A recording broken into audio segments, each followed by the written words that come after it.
On drone. Oh. Years ago, when I. You can go grab her. I told her not to talk. Looking into my packet. Sure enough, I didn't. Oh. I just emailed, I'll try to let it go. 'cause there was no Jen, application. Jen, are you ready? I am, but Chet's, went to give it a shot. All right. Laura? That's probably why I can't find it. End of February, 24th, 25th.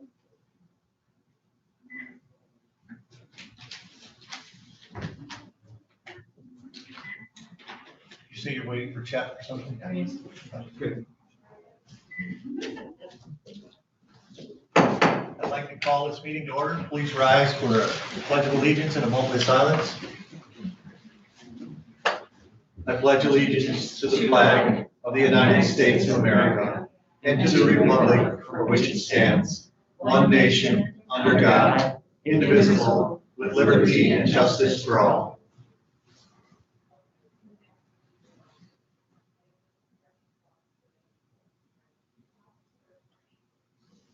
Thank you. We have roll call, please. Commissioner Robbins, Here. Commissioner Rushton, Present. Chairman Bennett, Here. Commissioner Wessel, Here from Anna Maria Island, Florida. Commissioner Solis Little, absent with prior notice, Commissioner Elvire, Here, present. Commissioner Lautner. Present. Thank you. So then we're looking at the approval of the agenda. I don't have any late additions. Yeah, no, there was one that was sent out last week. Oh, I'm sorry. All right, so we have one that'd be Sheriff's. the sheriff's office for the Marine deputies. So we can put that down as 11E.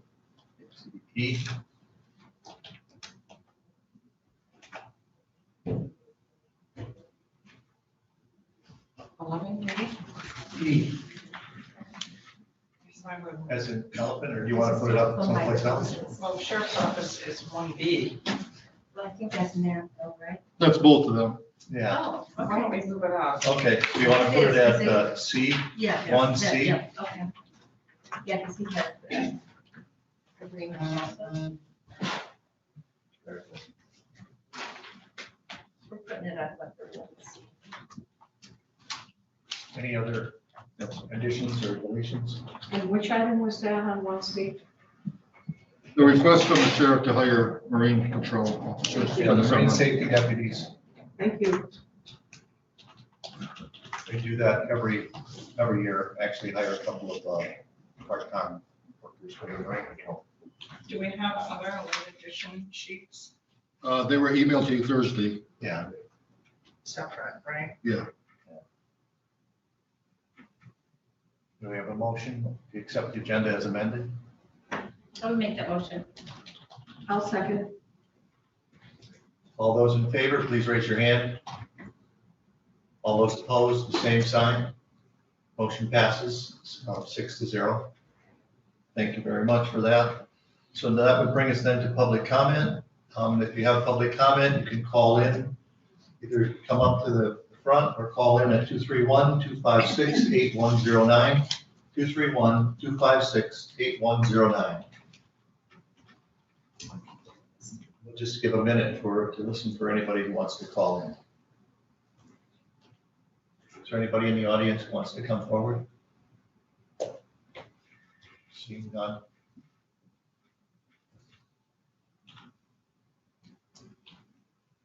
I'd like to say welcome to all of you. It's good to have you all back here. This is very nice.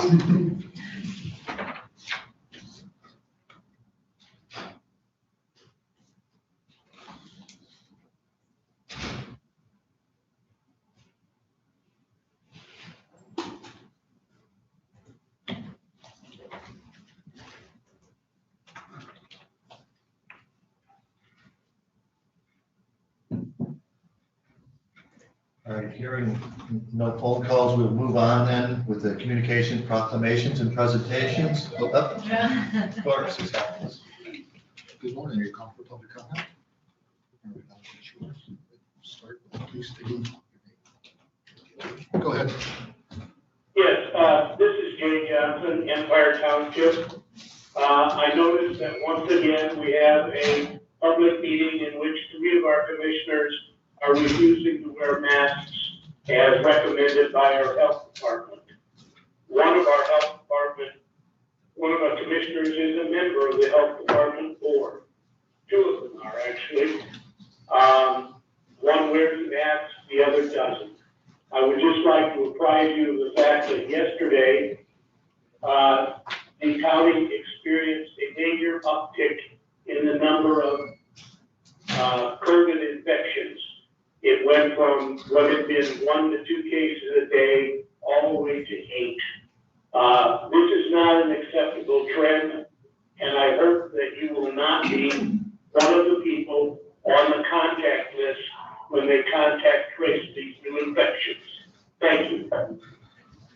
Thank you. If there's anyone who wants to call in for public comment, please call 231-256-8109. 231-256-8109.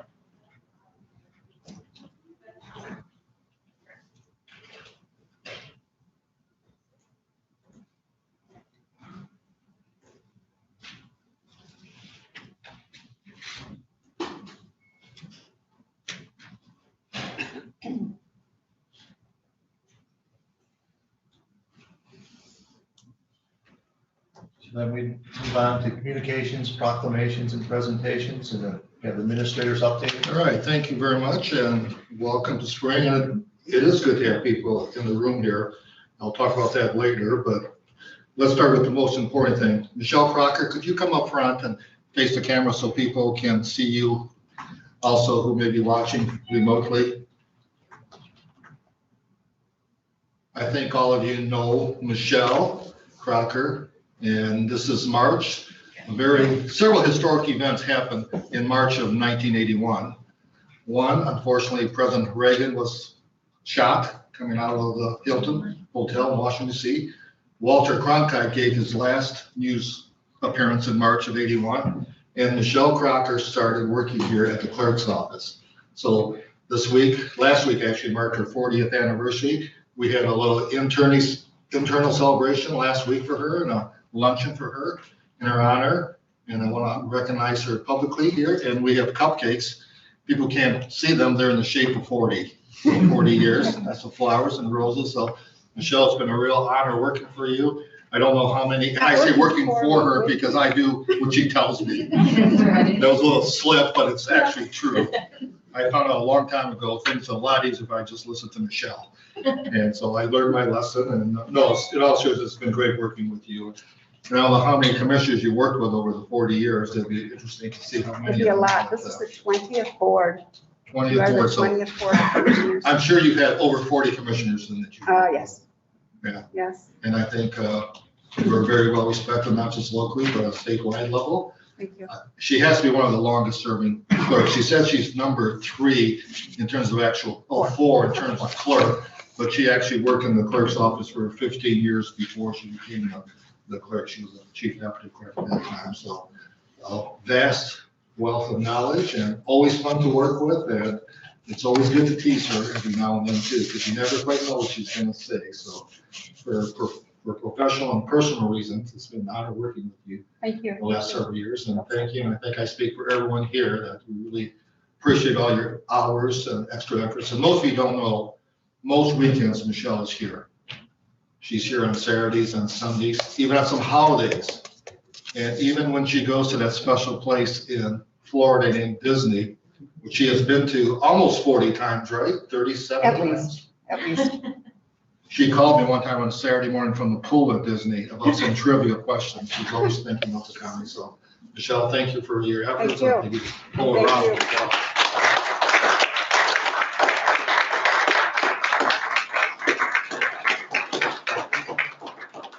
I just want to thank everyone. It's always interesting working here. It was never my plan to be here 40 years. But when I first started, I've met a lot of interesting people. not only at the government center, but in the county, and made a lot of friends. And it's been very interesting, all the people I've got to work with, some who are no longer with us, all the different commissioners on the board, and all the different departments. And I've worked here ever since we started having administrators. And Chet always makes it enjoyable working here, and all the commissioners do, even though I don't always know what's going to pop up. It's always interesting and lively, but I do appreciate it. I only planned to stay here 6 months when I first started, so this is quite a detour from my original plan, but it's all worked out well, and very appreciative. And thank you for doing this. It's very nice. So Michelle is one of those original co-op students. She started kindergarten and working here the same day. Yeah. Yeah, well, there's two of us, and then I was just looking at I had a request for the longevity sheet. So there's Jerry and I, Jerry from the end of 80, me from 81, and then it drops, so there's 3 more employees that were hired in 88, and after that, it's not quite as long, but it's all good. It's all good, and I appreciate it, and thank you again. This is lovely. And no one can leave this room without taking a cupcake. That's for the audience members also. Well, thank you. Thank you, I appreciate it. Thank you, Michelle. All right. Mr. Paul Hunter, stand up and come up front here. Kind of a bittersweet moment because this is Paul's last board meeting. As all of you know, Paul is retiring here shortly. His wife finally gave him permission. She called me and said, yes, he can finally retire. And so I just want to thank Paul for all his efforts. As you know, Paul has been here for how many years now? You started off in 5 years, I think. But Paul came in under some unique circumstances as the building official several years ago and has completely changed the culture of that department. It was from a top-down system to what can we do to help you. And I think everyone has received nothing but compliments about the way the office is working now. It's now building safety. We have online applications, which has been a godsend, especially during COVID. And we did this before COVID. And I used to get calls from contractors or homeowners maybe once a month with complaints. And I probably get 1 or 2 per year now. I think everyone's happy because most of the time they resolve the issues. And I know Paul and the staff is really working hard to be in partnership with the builders. So Paul, thank you for all your efforts over the number of years. You've been in this business for what, 30-some years total? At the state level, you worked at the tribe. I know you worked numerous places, and we were thrilled when he applied to come here, and probably never thought he'd be the building official when he came here, but we twisted some arms here and kind of talked him into it, and he's done just a fantastic job, and we're going to miss you personally and professionally. So, Paul, thank you for all your help. Anything, Paul? I know you haven't been here 40 years. Okay. Well, what I like to say is, if it wasn't for the awesome staff that I have down there, this never would have happened. And especially Amber, who, you know, we had all the ideas of how things were going to change and how we were going to do it, but they had to be implemented, and a lot of them were real difficult, especially with the online, and Amber's really been a real godsend. So that's what I'm saying. Okay, thank you. Thank you. Thank you, Paul. All right, speaking of Amber, come on up here, Amber. We're going to recognize you here too. So Paul's departure has left a large void for us to fill. One of the things I look at is we need to continue with the culture. It's very positive now. The builders are happy, the homeowners are happy. We have a great staff here. So how do we go forward? We did post a job internally and externally. Had about 14 applicants, including people that were building officials at different counties.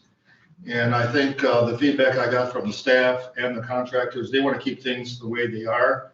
And so Amber and I talked. Amber has been behind the scenes, working with Paul very closely a number of years on the online thing, which I think is a huge thing. And Paul would agree that Amber really was a driving force on that. She's the one that took it under her wings, reviewed the contracts, reviewed the different software packages, came over with modifications, did some test runs. I think she came here to the board several times and kind of showed you what we're looking at. So I've named Amber the interim building official for the next 6 months. And I say that only because Amber and I talked, and she would like to start on an interim basis just to make sure it works well for her and for us. And so even though she's interim for 6 months, I'm going to assume it's going to go well. And I'm assuming that some point this fall, Amber and I will sit down and hopefully say we want to both continue with this partnership. So with Paul's departure, Amber will be the building official. She already has her license to be the building official from the state of Michigan. She started that process being official here 2 years ago, I believe. Actually, Amber started here when she still was in college, working part-time as a substitute. And she does a great job. We had an opening for a support staff. We hired her. And she's kept moving up and up and up, but she's very well respected both by the inspectors and by the staff and by all the builders. So thank you, Amber, and look forward to working with you closely for many years. Would you like to say anything? I just said I'm looking forward to the same thing, continuing what Paul has started, and we really do have a great team going in there. I look forward to keeping the trend that Paul started. All right. Thank you.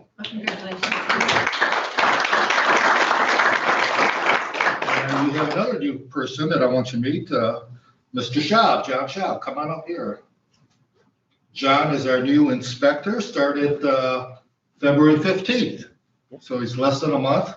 Yes, his last name is Schaub. He does have a few relatives in the county, right? When we interviewed him, we asked him how many relatives he had, and he named every single one. It took about 3 hours, I think. But we had, I think, 16 applicants for that job, and we were really looking for someone that had the right personality, who could fit in with the team and work with the builders and contractors. And we've heard nothing but positive comments about John from external contractors, from builders, from people. And when we interviewed, we all got done. I formed a committee, and John was our first choice. So John, welcome. I thought it'd be great for the board to meet you. You want to just give a little background on yourself? Well, I'm a lifelong Leelanau County resident. I've worked in the trades here in Leelanau County for 20 years. Actually, I only live about 1.5 miles away. And it is, to follow the theme of what's been being said, is that the building safety department is a wonderful place to live, to work. And the people there are very, very helpful to everybody that's out there. And that's a great thing. So welcome aboard. Thank you. Yeah. I have a question. What's your area as far as inspections? Are you? Electrical. Okay, But I also have my plumbing license. okay. Thank you for that. Welcome aboard. All right, thank you. Good to have you here, John. All right. Thanks. Welcome. There's been quite a few updates on the COVID situation since our last meeting. First of all, as you know, our capacity now has increased from 10 to 25, so it's nice to have people in the room here. The open meetings at modifications expire March 31st. So there's rumors about being extended. I'm not sure what will happen. I'll keep you updated, because technically after March 31st, the majority of commissioners have to be in the room present. And I think we have been okay with that anyway, but we had remote meetings after March 31st. I'm guessing by the end of next week, there'll be some updates from the state where they're going to extend it or not extend it. If they do not extend it, we have to go back to our old formats where the meetings are held in person. And according to your policy, commissioners can Zoom in up to 2 times per year. So we have to go back to that format. Yes. I'd like to ask a question. I hope we'll continue the YouTube, however. Yes, we will. Good, because that allows people to see our meetings. Yeah, we've been videotaping and posting our meetings for about 2 years, but we can continue with the live broadcast, yeah.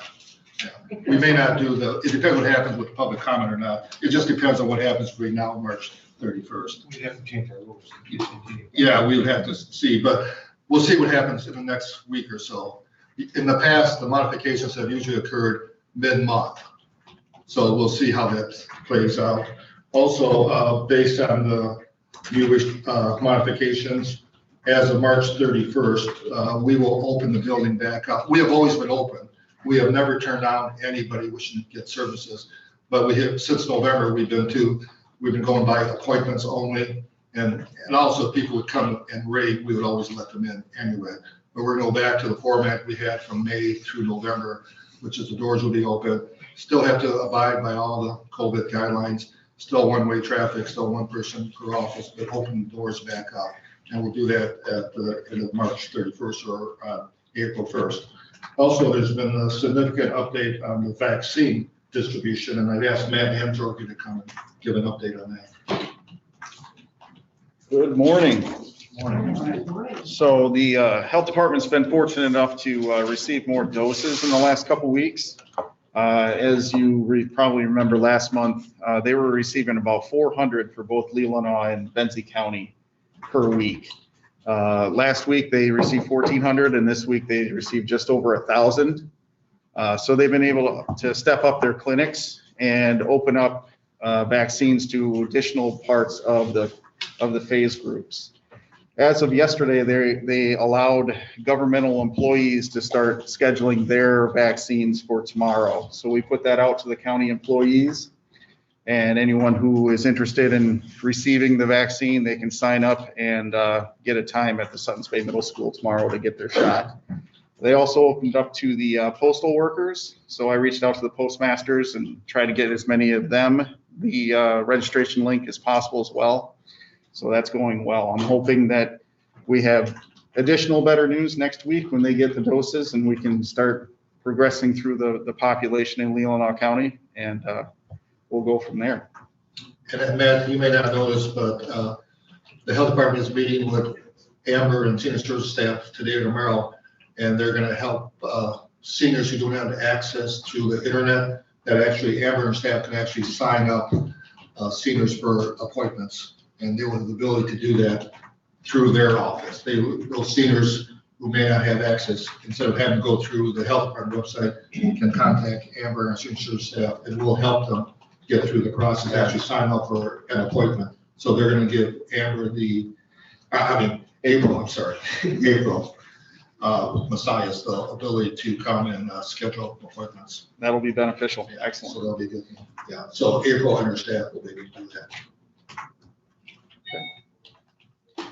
Any questions for Matt or I? Good job. Okay. Yeah. It's the health department. I can't take credit, but yeah. Well, Matt, I know you've been in regular contact with them, so Yeah, thank you for all yeah. that, folks. Regular meetings and trying to get the communication, any kind of coordination they need, assistance worked out, standby EMS at each of the clinics. So trying to be as helpful as we can. Also, grocery store employees, I believe, are eligible, and I know road commission Yes. employees are eligible also. Yeah. So we're hoping to get them the registration link as soon as possible. Yes. All right. Thank you. All right, thank you. Thank you, Matt. All right, so then that would bring Bay Area Transportation Authority update. We have Eric, and I think it's Tyler with them as well. I think all of you remember Eric Lingard, a local boy from deep roots in Leelanau County, in Lake Leelanau, correct? Correct. And your grandparents and your parents and your father grew up not far from here. Correct. All right, let me just share my screen here. Can you hear you?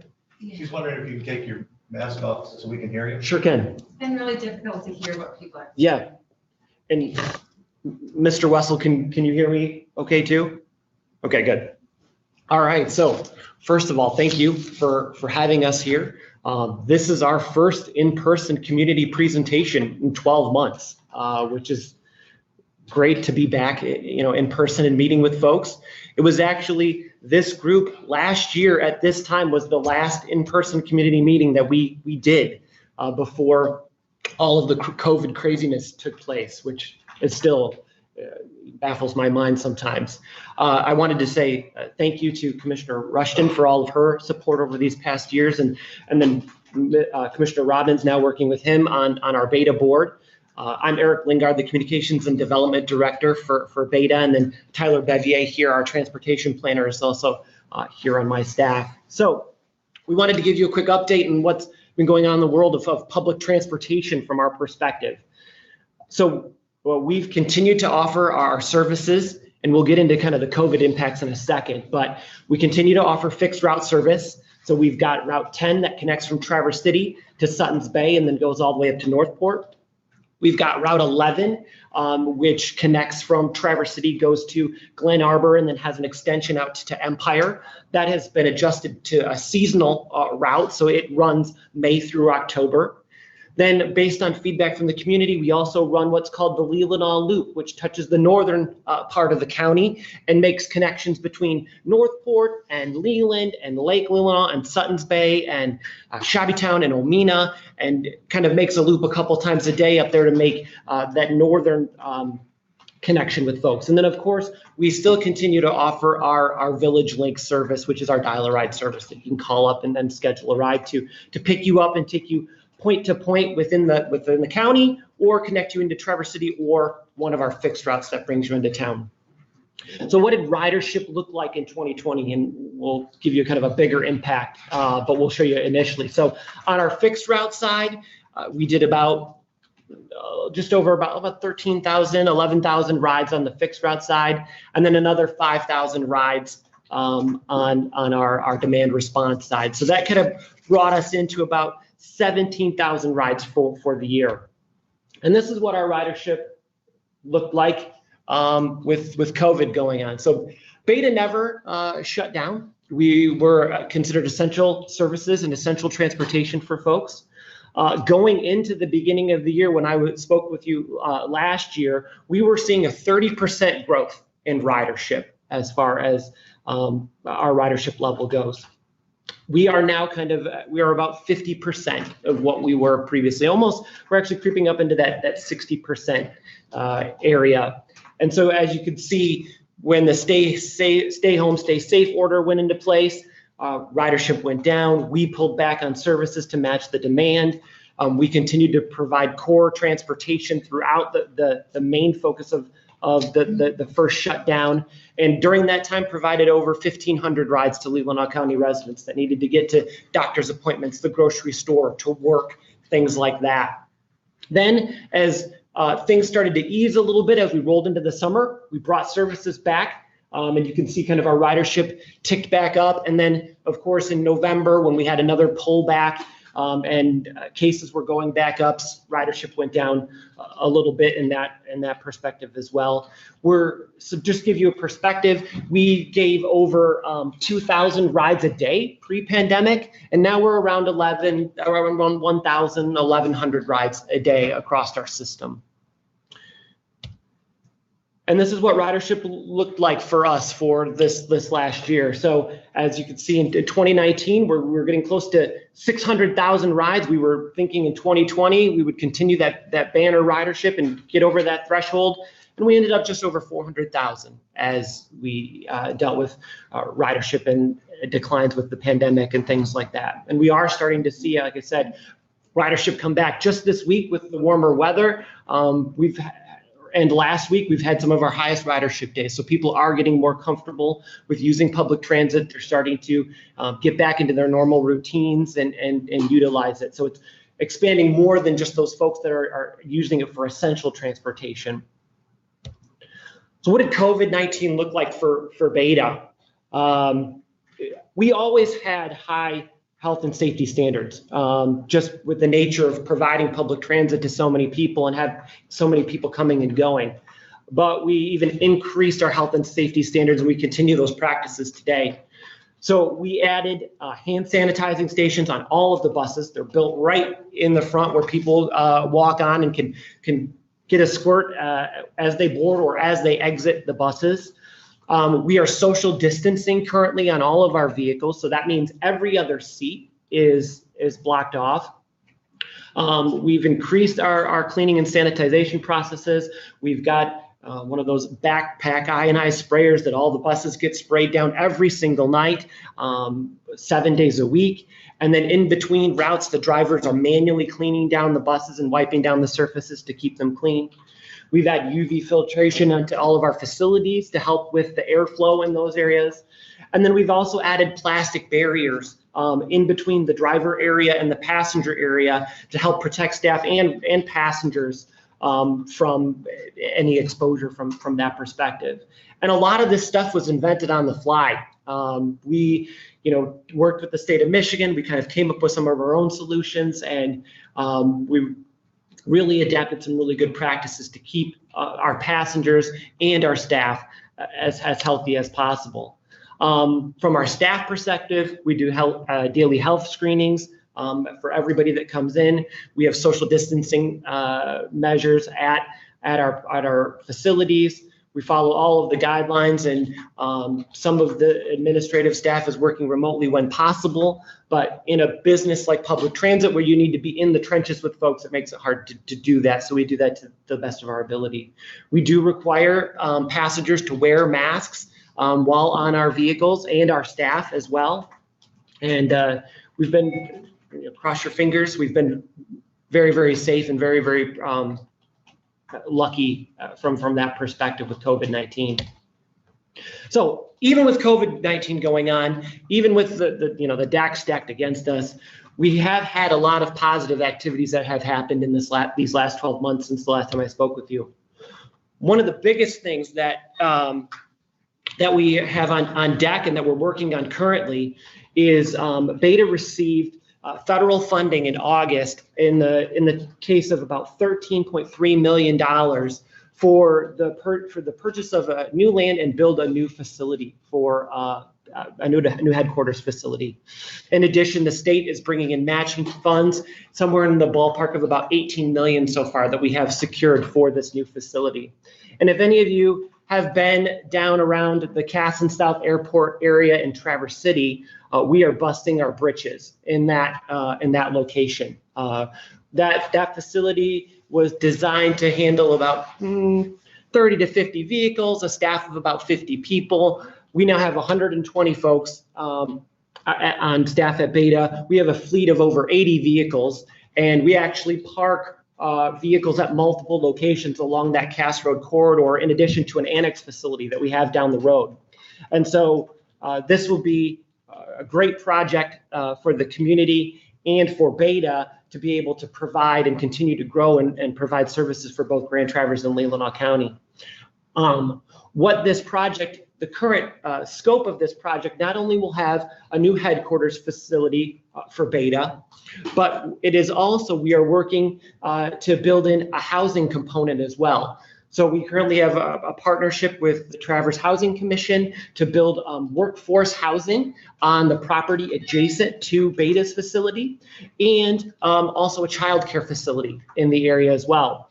So it will be one of the first projects of its kind that combines public transit, affordable workforce housing, and childcare as far as that goes. And so we're really excited about the prospects of this. We are currently in the approval and planning stages with Garfield Township, and we continue to work through those hurdles.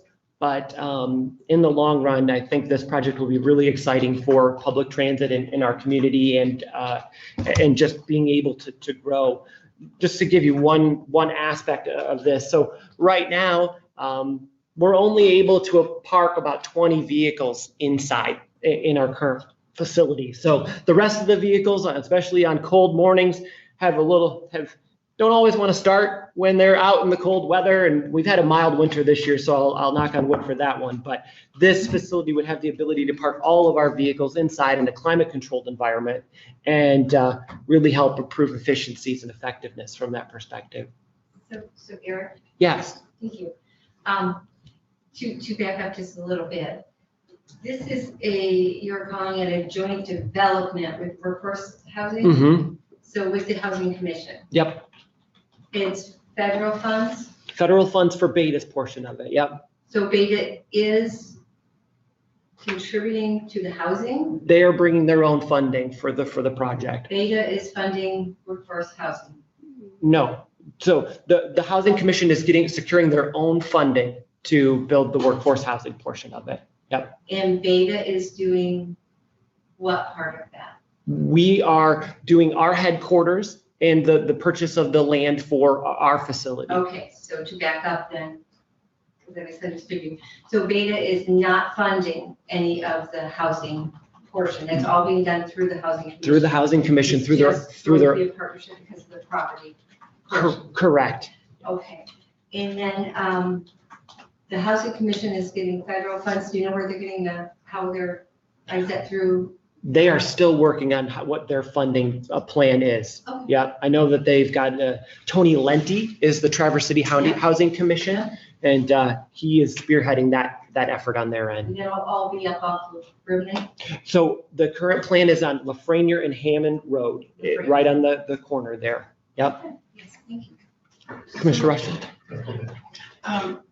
Just to clarify on the children's center, is that part of the housing project or will that be on Beta property? It is part of, it's connected to the housing project. Beta will not be running and operating a daycare facility. Yeah, I just wanted that to be clarified for the board.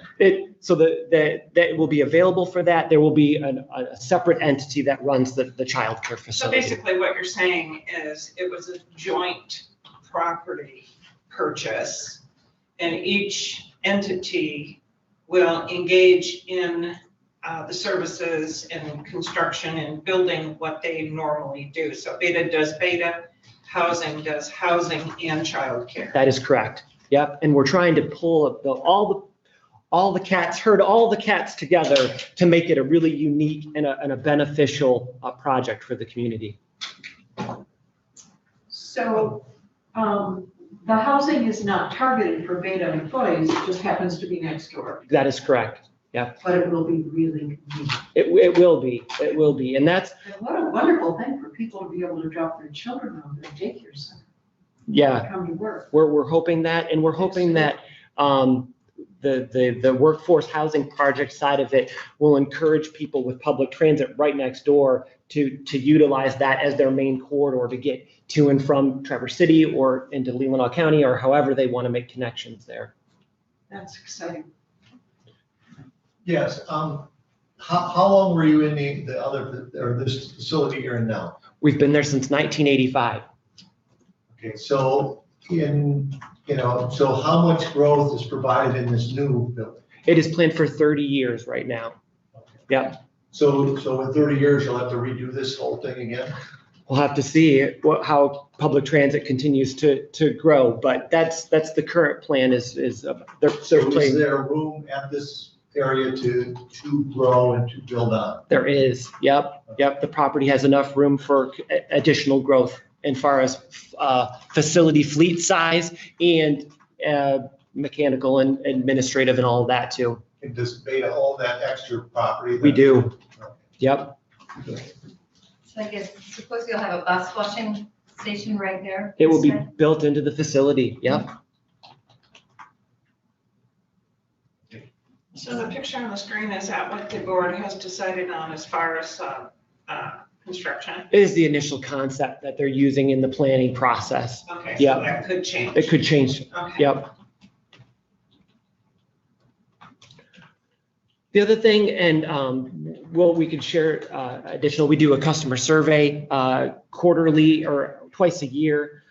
We continue to receive high marks from our riders as far as providing transportation, as far as our staff goes, as far as our call center goes.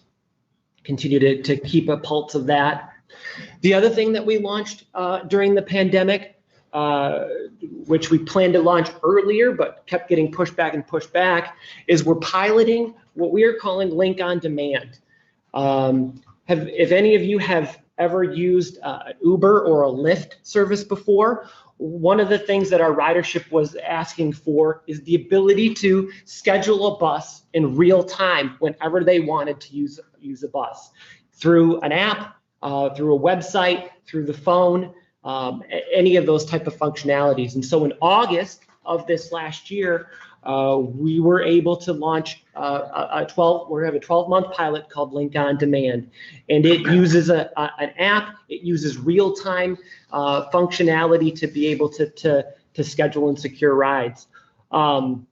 It's been just, I have to say, magical to have the functionality of something like this. The level of data and the level of insight that we get from this service is fantastic.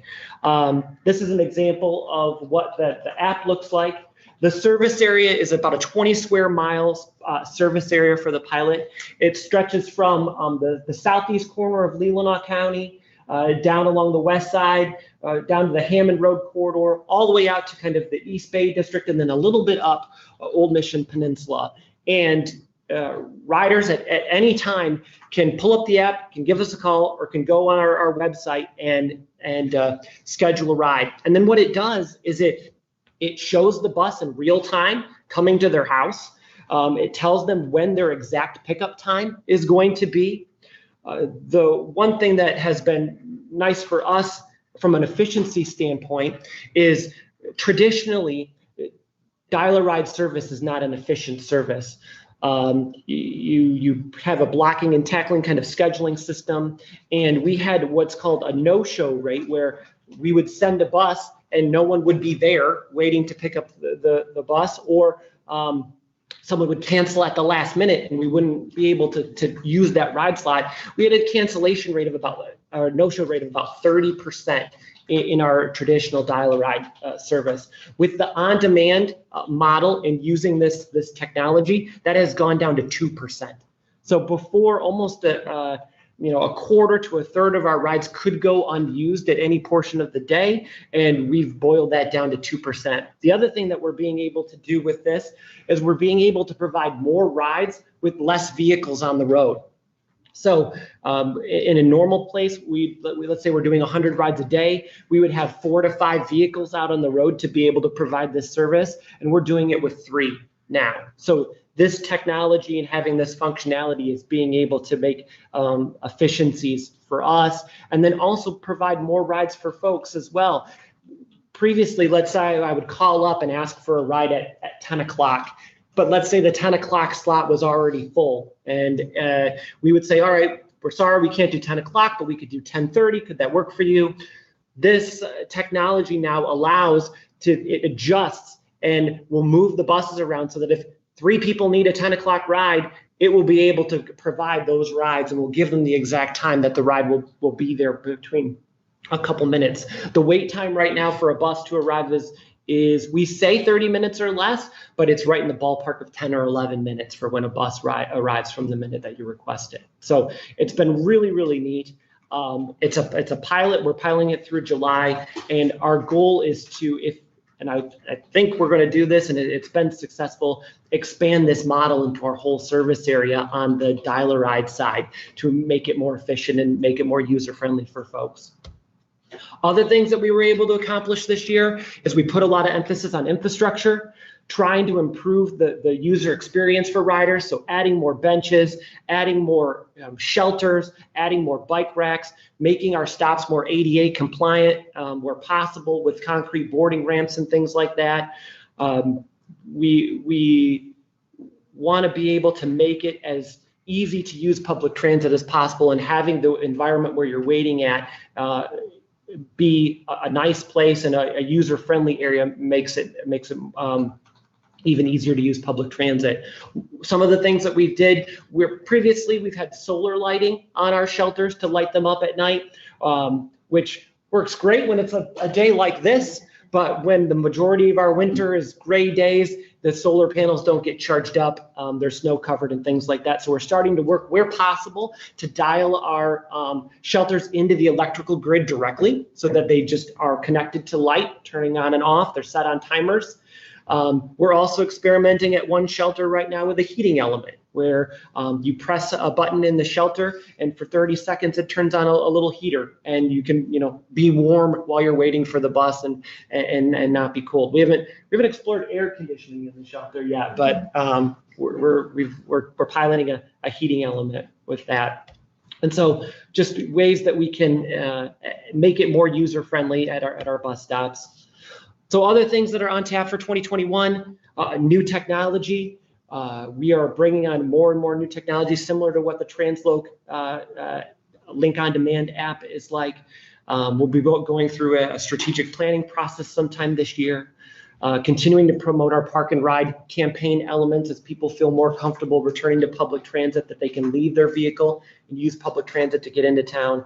And then, of course, the new facility is going to be a major element of what 2021 looks like. And then just, we're kind of in a holding pattern as far as ridership goes, continuing to adapt to what the guidelines are from the health and safety perspective and what people feel comfortable are with using public transit. And we'll continue to modify and improve our service delivery as people return to public transit.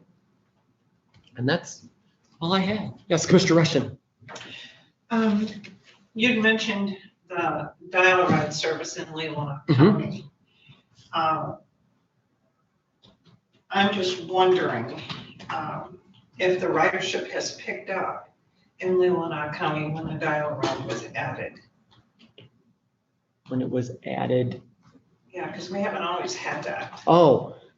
So historically, has ridership gone up when we've had Village Link service? So historically, yes, Leelanau County ridership has been going up, both with the fixed route and the dial-a-ride service. And you had said that dial-a-ride is inefficient. It can be, yeah. Okay, and so what does that look like for Leelanau County? Are you having that same 30% inefficiency in Leelanau County, or do you find that not quite the case in Leelanau County? It's not quite the case. The Village Link service has people are more dedicated to scheduling the rides they schedule, using the ones that they have. The 30% no-show rate was for in and around the Traverse City area, where we were seeing a high percentage of that. The reason I asked the question, I do know that has been a demand in our county. Mm-hmm. And we've requested that several times with Beta, and finally, we did, the dial-a-ride service was brought back to our county. So I was interested in finding out if our community was using the service in such a way that it would bring a certain amount of efficiency for the service, because I would hate to see that go away. No, the Village Link service, the demand response in Leelanau County is used quite heavily. Yeah. Okay, great. Excuse me, Eric, could you stop sharing the screen so the public can view the meeting? Yes. Thank you. You can see my smiling face in Central Michigan University on the background of the bus. Yeah, go ahead. So in the past, we've asked for actual ridership as far as the numbers go. Because as I understand it, are these numbers still based on you talked rides? Correct. So a single ride. So you can have one person get on a bus, say in Empire, and ride down to the depot where they switch buses. That's 2 rides. That's correct. Yep. So if they reverse that coming home, so that one person is 4 rides for that day. They could have 4 rides for that day. Yep. Okay, so we don't know actual ridership. We don't have individual people as far as that goes, but So potentially we're serving potentially 1,000 to 2,000 people. it could be. I don't have any number for that. Do your numbers include your the free beta rides in the summer, like during the film festival or Sherry Festival when you do the free rides for the busing? Do your numbers include those as far as rides go? So when we do have the festivals going on, that ridership is counted in the overall rides. So like when we give free rides to Cedar Polka Fest and things like that, yes, we incorporate that into the ridership. So you must have an idea how Leelanau County is small enough. How many people in Leelanau County are actually using the beta buses? So I know when the link goes out to Empire or instead of Sutton's Bay, you must know how many people actually get on and head towards the next destination. So from a demand response side, we probably could pull that individual number because we do have, yes, individual users that set up those rides. From the fixed route side, it's hard to tell because we just have people boarding the bus and riding in and then riding back type of thing. So the individual rider is hard to boil down to. So you could get us both those, you could easily get us the individual rider numbers. Probably. The link would not be hard to figure out because your bus only seats so many people. From the link side, we could probably be able to sort our users of the link side and figure out how many are originating in Leelanau County and how many are individual riders out of that. That would be great. Okay. Thank you. Yeah, I'll look for that. Commissioner Allen.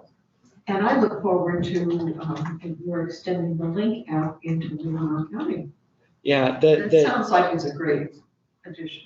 That on-demand functionality is very, very magical. That word is just, it's so nice to have that capability and functionality. It's just the level of technology that makes it so much user-friendly. And I think users throughout our service area would benefit from it. Yeah. Any other questions? Commissioner Wessel? No? Okay. Well, thank you very much, Eric. I really appreciate you coming. Thank you, guys. and giving the presentation. Appreciate it. Thank you.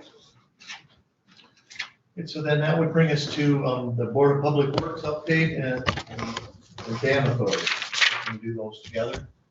It's Mr. Polka here. Oh, he's on the screen. I think Steve is, yeah. Steve is, but Mr. Green will do the Board of Public Works portion. Okay, all right, good. Thank you, Eric. All right, Steve, you're up, I think. Hello. Go ahead. Hi. Steve Christensen for the Dam Authority.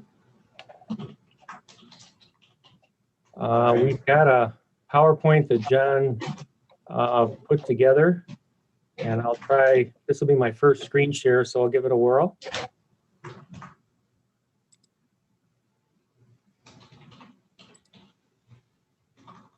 So, did it work? Perfect. Yay. Yay. And John's with me. He's calling Garth Greenan, who is going to do the update for Board of Public Works. So we might be able to pull that off yet. But anyway, he's doing that call now. But anyway, this is a PowerPoint that John put together for us. And we'll kind of give it a whirl and talk our way through and interrupt me with any questions that you might have, if you would, please. Finished in '06.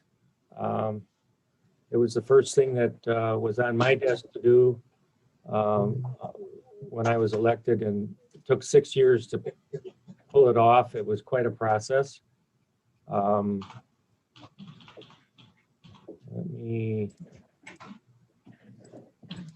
There we go. Excuse me, Steve, if you go to the top and press slideshow, it'll be on the full screen.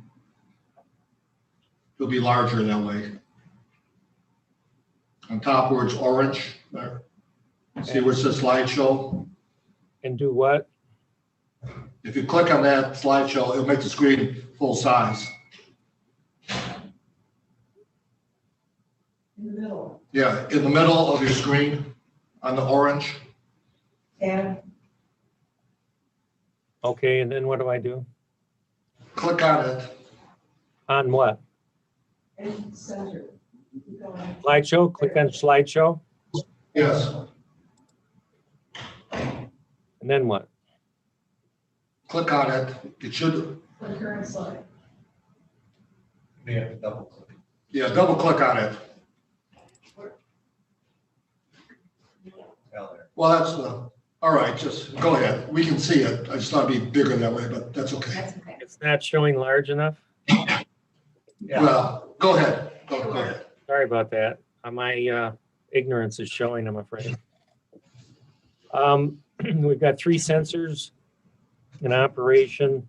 One's at the dam, one's at the Narrows, and one's at South Lake at Birch Point. They're all working properly. We've got new generation hardware in them and new generation solar capability. Our South Lake. Oh, I'm getting an assist here.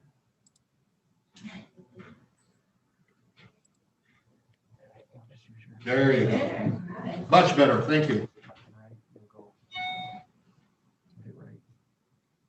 Oh my goodness. I got a tutorial. Okay, thanks, Matt. So anyway, these are all have all been upgraded with hardware and solar, and they're working well. So feel real good about where those are at right at this point. John's very instrumental, and is that Cal too? And he and Cal work together to keep the hardware and sensors going, and did the heavy lifting on this project. This one, I believe, is at the Narrows. So we've got 4 full years of data now. Program's working fine. Helps monitor the system. Give everybody a chance to see how it's doing. And Jerry's able to use this to help with monitoring the south end. And anyone can now view it, as a matter of fact.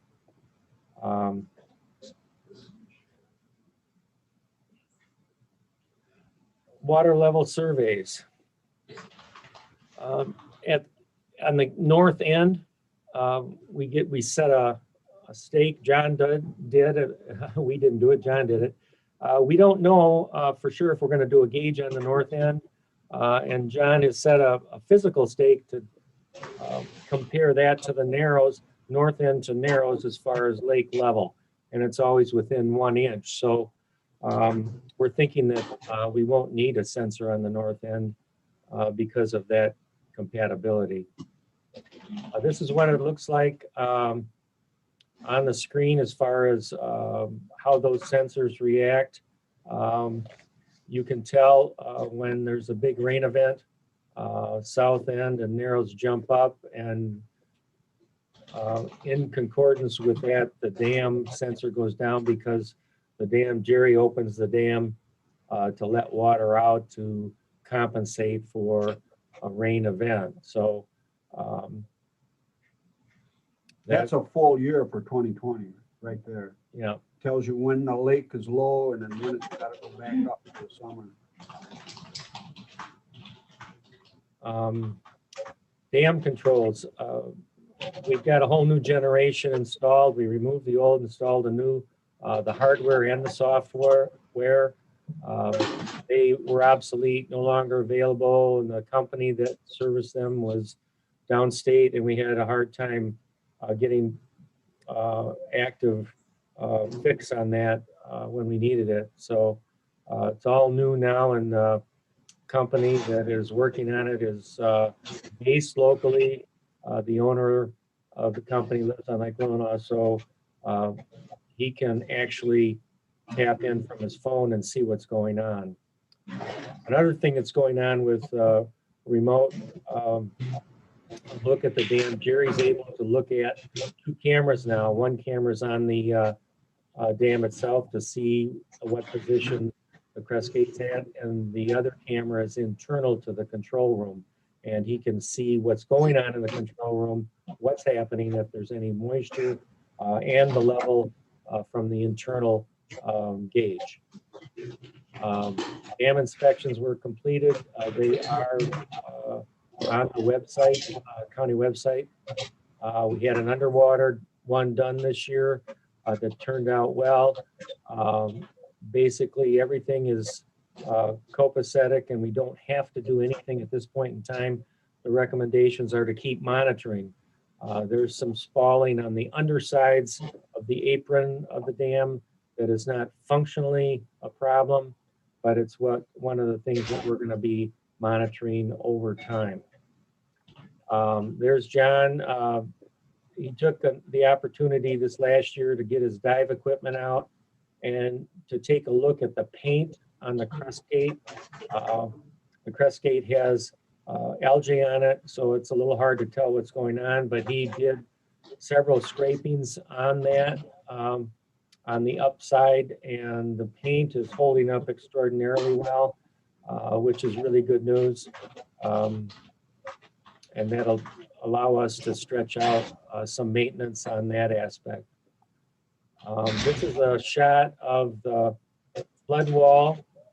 It was installed this last spring because the lake levels were so high. Lake water was actually washing into the control room. So this got installed and it worked beautifully. Interestingly enough, on the backside, it stayed, most of the summer was 8 inches on the backside of that 21-inch wall. And Jerry could actually see young steelhead and trout harboring in the water behind there. But it worked really well. Here's our to-do list for 2021. We're entering a time frame where we're anticipating 2 or 3 years of basic, just pay the bills kind of things. We want to verify the gauge at the Narrows Bridge. They did a bunch of work there this year, and we're going to verify that. And when I say we, John is going to spearhead that. He's really instrumental in getting the work done on this authority. We're also going to calibrate the sensors to make sure that we're well within our limits on them, so our readings are accurate. And of course, we have the safety brace that's being installed, and that's in progress. Here's a shot of the control room. That arrow marking shows where the safety device will be installed in between those two arms. And hopefully that'll get done here in the spring in short order. And I guess that's it. Steve? Commissioner Rushkin here. I have a question on that. Is that an OSHA requirement? It's an OSHA safety device.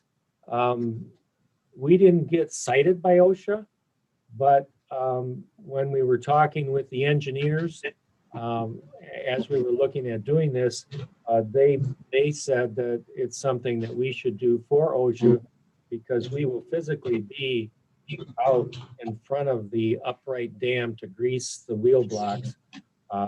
So we were not cited, but we were told that it's an OSHA requirement. Thank you.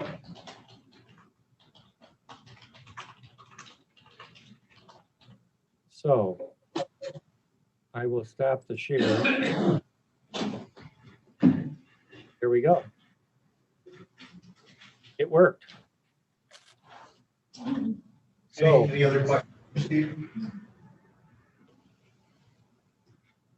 Well, thank you, Steve. Are we going to go on now to Public Works? We're gonna. I just called Garth. This is John Popa. I called Garth and he said he's supposed to be on for the next meeting on the 6th. Okay, so we'll defer that till next week. Okay. All right, thank you very much. all right, thank you much. Appreciate it. Thanks, Steve and John. Thank you. So then that'll bring us then to our action items. And the first item is the mutual aid agreement with the National Park Service. Yeah, we actually have 2 of them and both can give an update here. Yeah.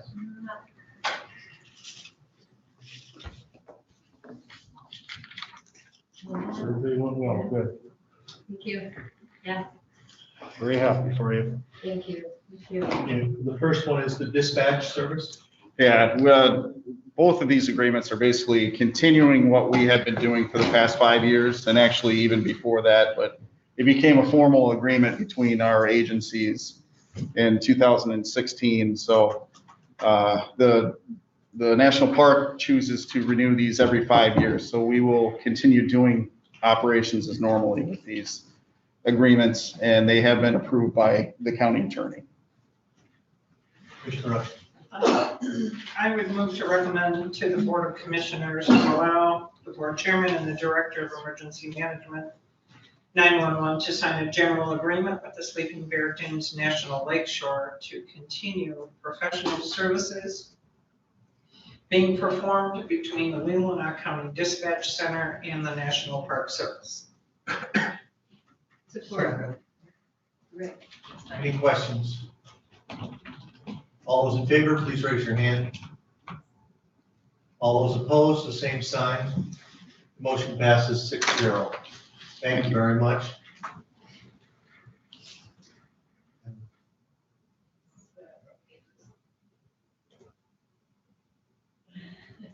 Commissioner Russell, or Lochner. Okay, now to recommend to the Board of Commissioners to approve the general agreement between the United States Department of the Interior, National Park Service, and Leelanau County Sheriff's Office regarding emergency law enforcement assistance. And it's been to our corporate counsel? Yes, yes. Okay. And allow the board chair to sign the contract upon approval. Second. Any other questions? Commissioner, did you have a question or no? Commissioner Washington did second. Okay. All those in favor, please raise your hand. All those opposed, the same sign. Motion passes 7-0 or 6-0. You had it up still, so I'm not sure. All right, so thank you very much. Thank you. Thank you. We have one other. Next is the sheriff request personnel. Yeah, did you want to speak anything? The Marine Patrol request personnel. Oh, yeah, Sure. we have Under Sheriff Kiesel. E or C here. Commissioner. I would move to recommend that the Board of Commissioners approve the Sheriff's Office to hire 2 marine safety deputies as seasonal positions for 2021. Support. Okay. Yep. Commissioner Robinson. Robinson, yes. Second, yes. Did you have a question? Yeah. Go ahead. Okay. Do you have a couple of people lined up already? Yes. For Jeff? Okay, so there Yes, is a supply. And what happened, our new Marine commander had health issues this year, and he was planning on doing between a 5 and 7 year stint with us. And he had health issues, had to step back, so we had to reach out and hire. And we have one of the new ones we hired last year is getting married this summer, and she's not available. So I have 2 new candidates. One's Peter Olsen. He's a student and in his sophomore year of college. And the other is Maddie Trumbull or Madison Trumbull. And she's from Leland, 4th year student in college in Illinois at Elmhurst University. And she's studying law enforcement, is doing an internship with us. So they've both shown me what we like to see and be good replacements for who we're losing. But we were a little taken back when Paul had to leave and step down. So this position, I know this is only going through June 1st where we have to have the permission, with the COVID, but this position is kind of fluid. It's hard to get someone full-time like Charlie Belanger. Charlie was with us 47 years and he was a school teacher during a year and 3 months for us during the summer, 4 months. And it was a perfect relationship. And I had a retired conservation officer, Paul, take over that position with a health issue. It changed it. So I am still going to look to seek to find a head. We're going to try to stay in our parameter of 4 positions. But it's very difficult when you're dealing with college students and people getting jobs and things like that. So that's why it's a little confusing. I wanted to make sure the board understood that we didn't have any problem with employees. They're great employees. They just had different tracks. Okay. That's what I was wondering. That's good. So, but you haven't chosen who will head the Marine Division yet? Is that? Not yet. One of our recently retired deputies, I've talked to him about coming back as the head of Marine. He was a former Marine deputy, did a great job for us. He actually worked at Grand Traverse County before, and then he was a deputy here. Right now, it's sort of in flux. Worst case scenario, I'll head that, but I would prefer if that was all self-contained as a unit. With Charlie, it was very easy, and with Paul, it was very easy. They just took care of everything, and we kind of need a turnkey operation like that.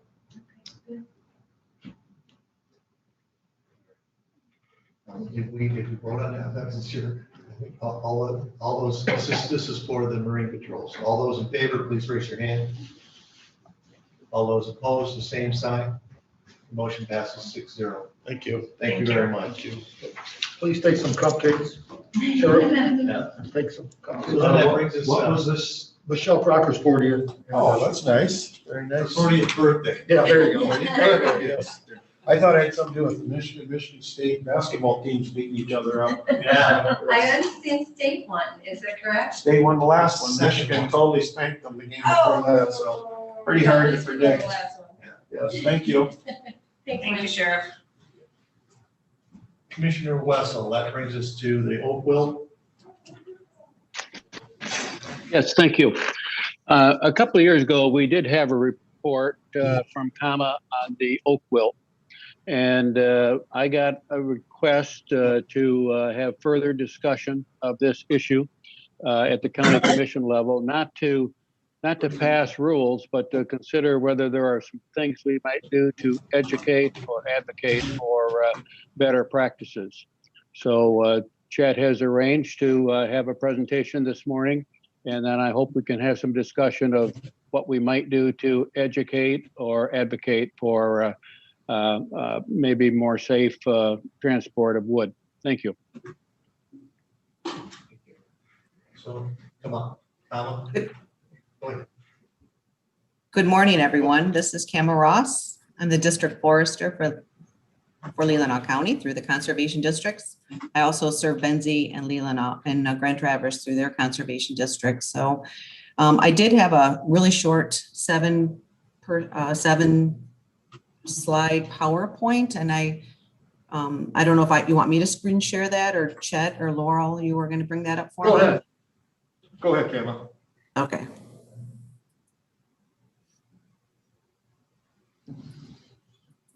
So I understand that there are a couple of new commissioners. So I did want to just review, even though I know the board has taken the time to listen to an expert. It actually was Julie Crick with the MSU Extension that last talked to the board about this particular non-native pathogen that we have in our county. So I appreciate your time just to talk about this, because it is a concern of mine and the two landowners that Ty referred to, and our large community, and it should be.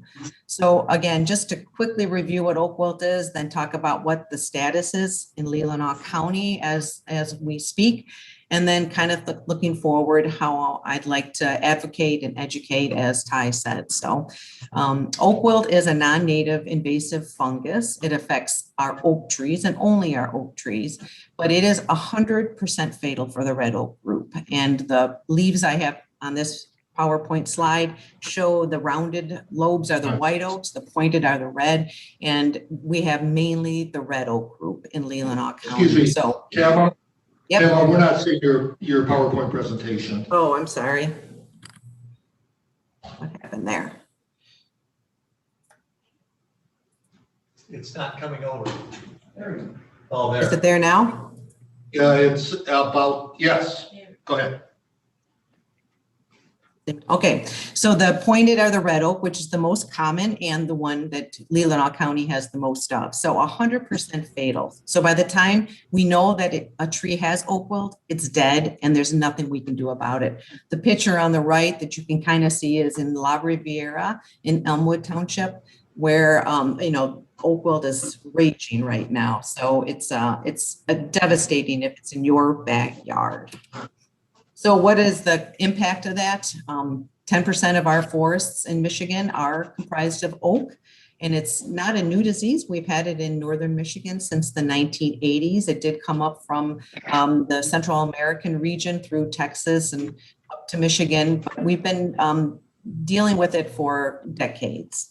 Unfortunately, though, we are neighboring to the most active and most confirmed sites in the state of Michigan continue to be in the Grand Traverse County and now in the Benzie County region, which is just, so important to Leelanau County residents that we have so much infection rates just south of our border.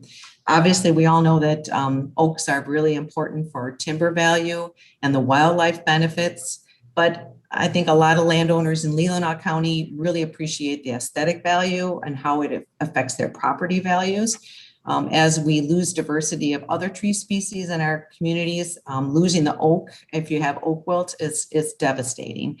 And to treat it and to control it is so expensive that we really know we need to educate landowners and do our best to prevent it from ever starting on a property. So that's my role as the district forester. I'm an educator that helps landowners be the best and most active and informed stewards.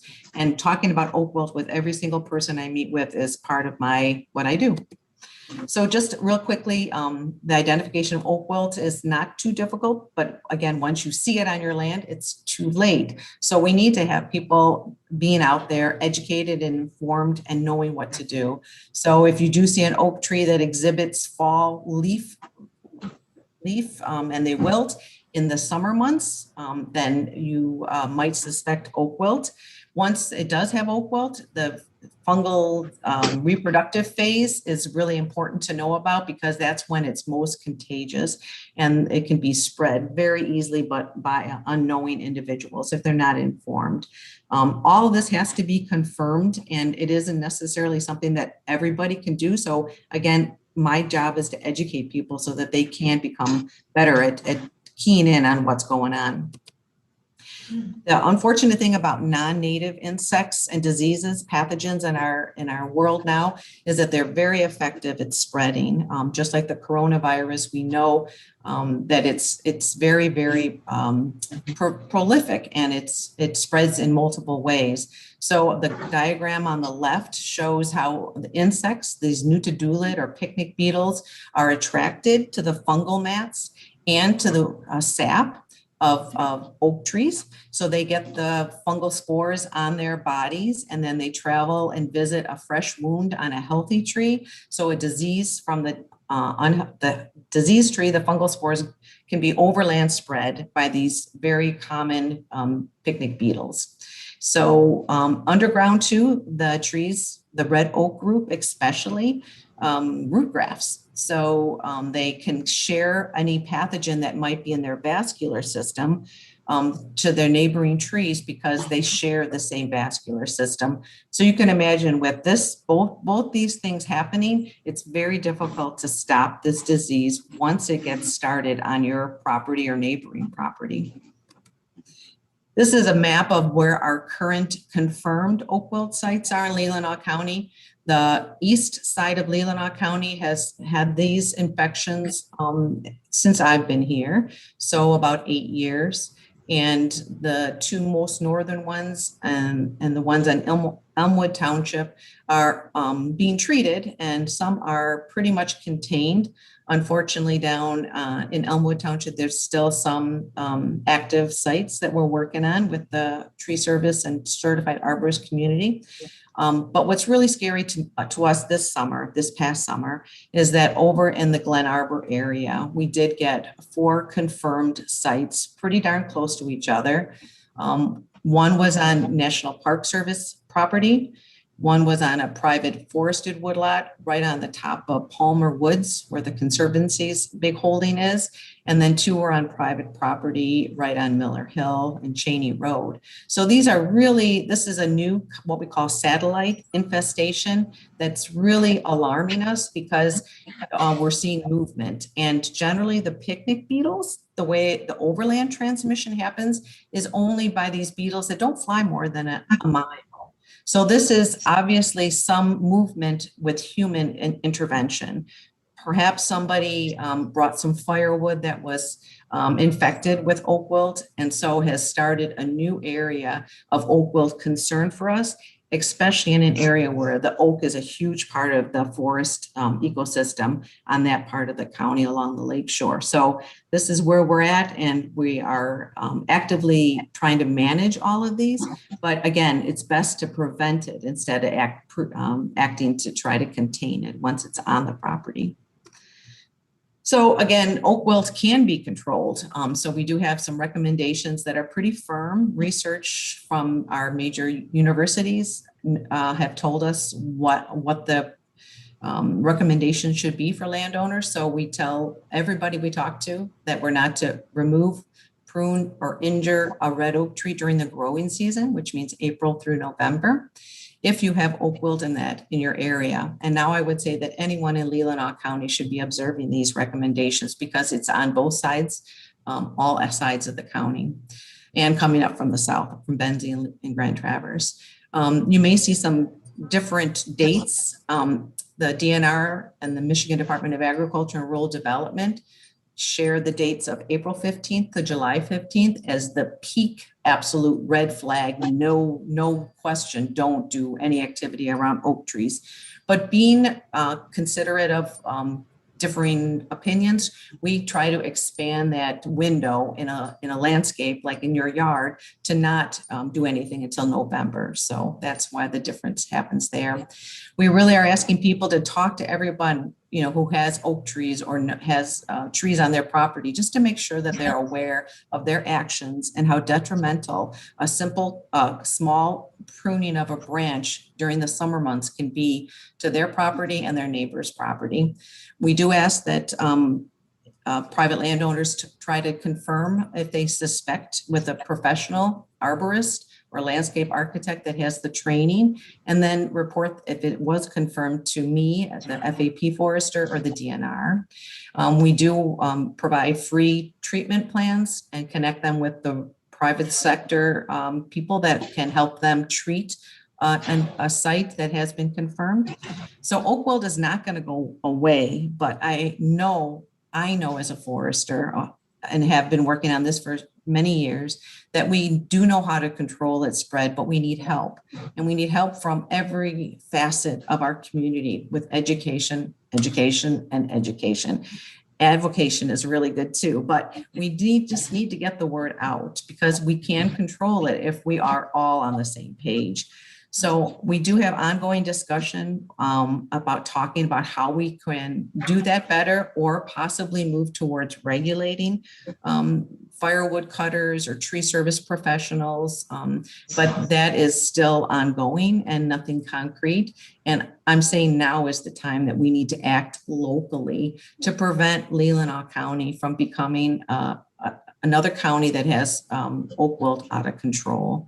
So what I'm asking, and I'm speaking on behalf of the residents that have come to me with their concerns, and the list is really long of people that feel that this disease warrants all of our attention. We're looking for support so that we can do a better job of educating our residents, all the visitors that come here, our natural resources professionals, the tree service landscapers, the excavators, the builders, the realtors that are selling property. I mean, you can just imagine the list is long. We all interact with our trees and we all can impact them negatively if we just don't know what the real concerns are and how easy it is to do the right thing just by timing and preventative methods. So I ask the board to help us move forward.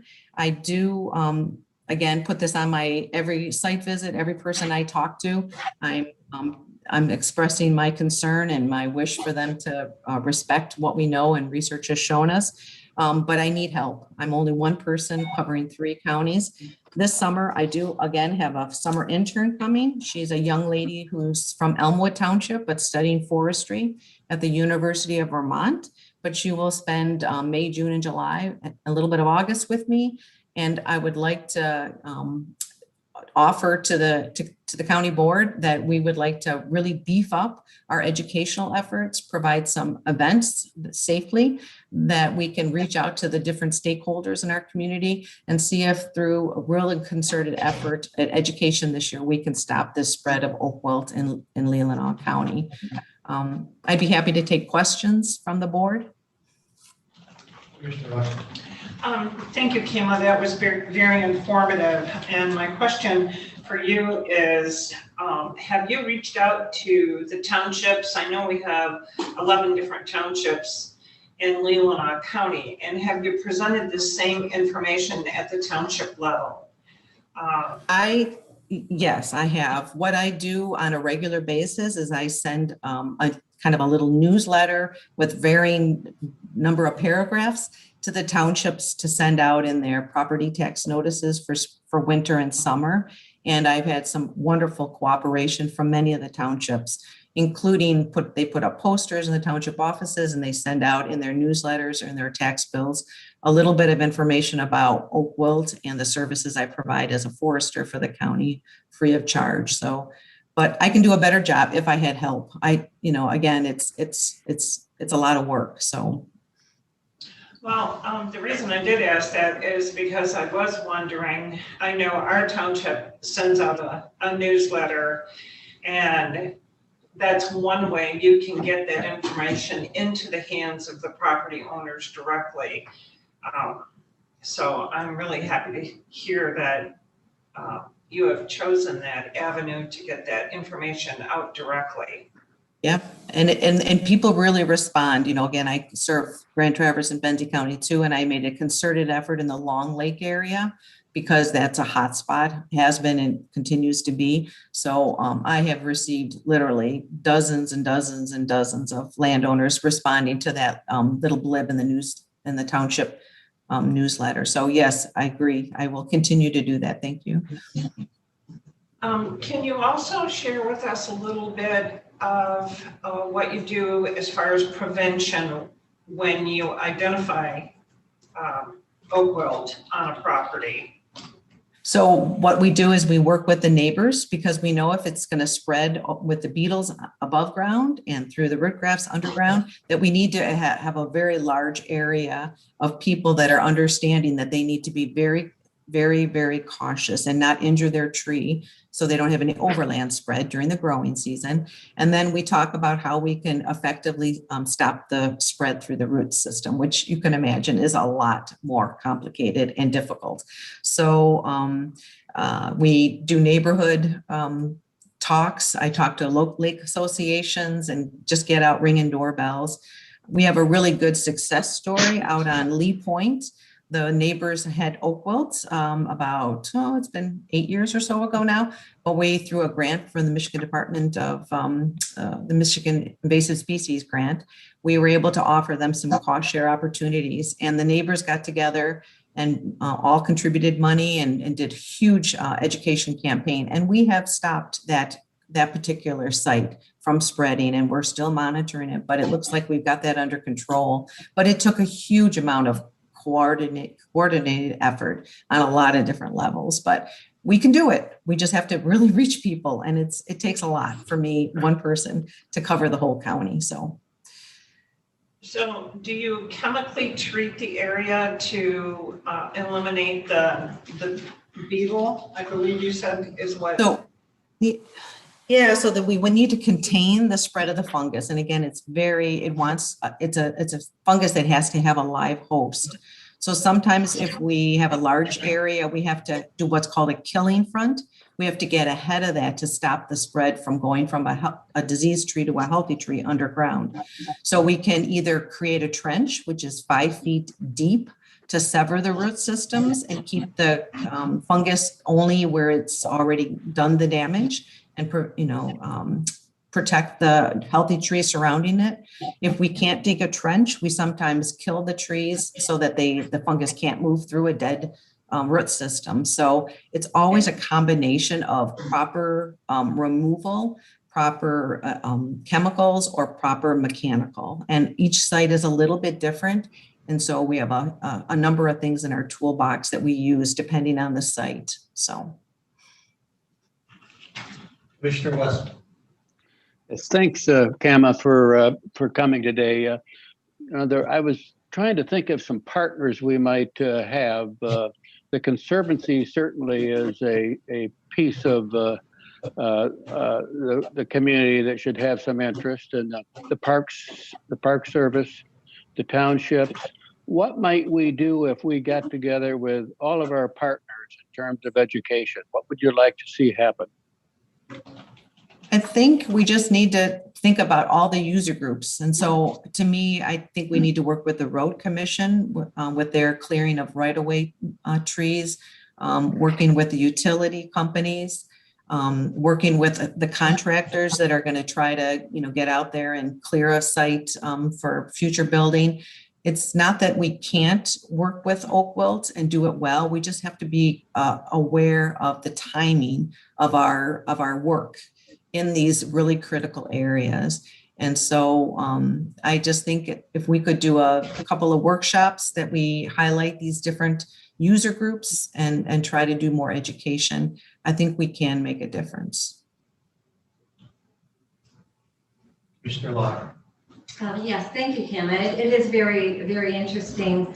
I'm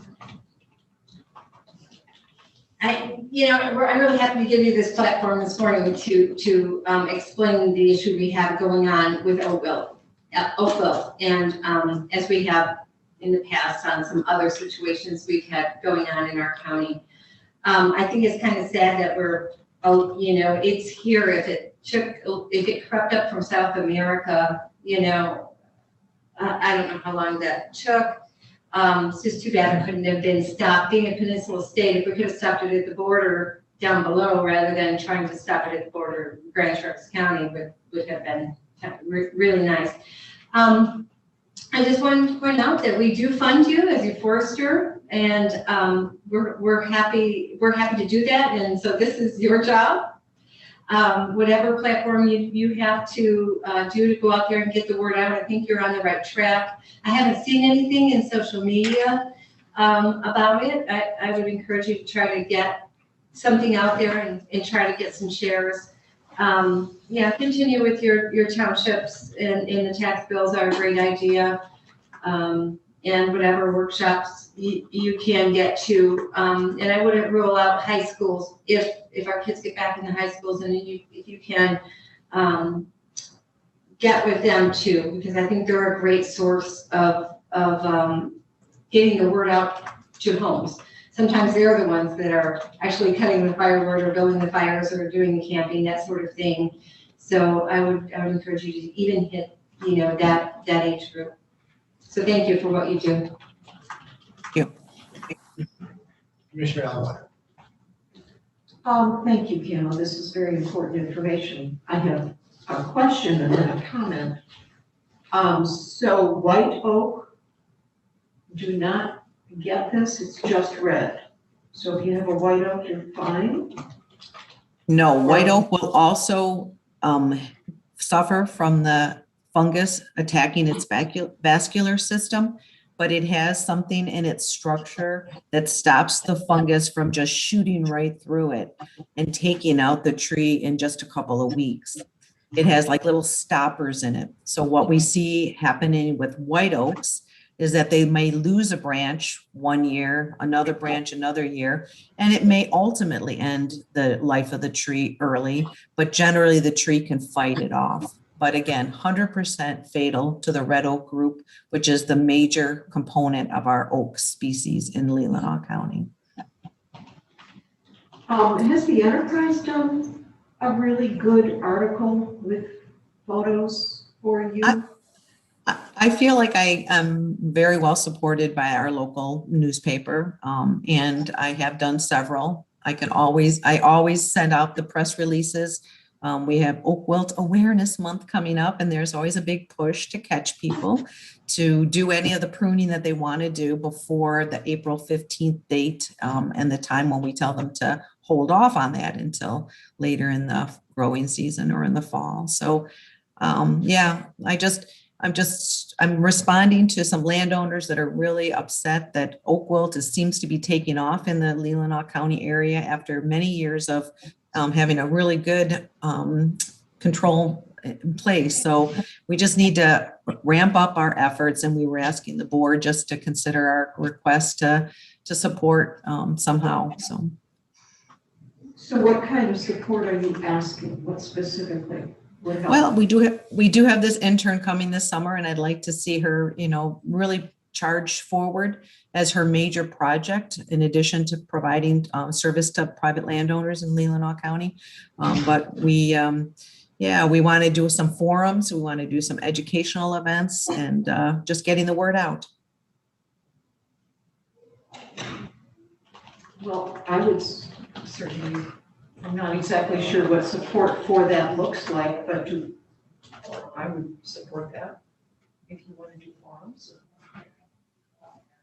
Well, this facility is available, so is the horticultural research station, high school gymnasiums, you can find forum places, Right. township halls. And I was wondering, have you ever put anything in the senior services newsletter?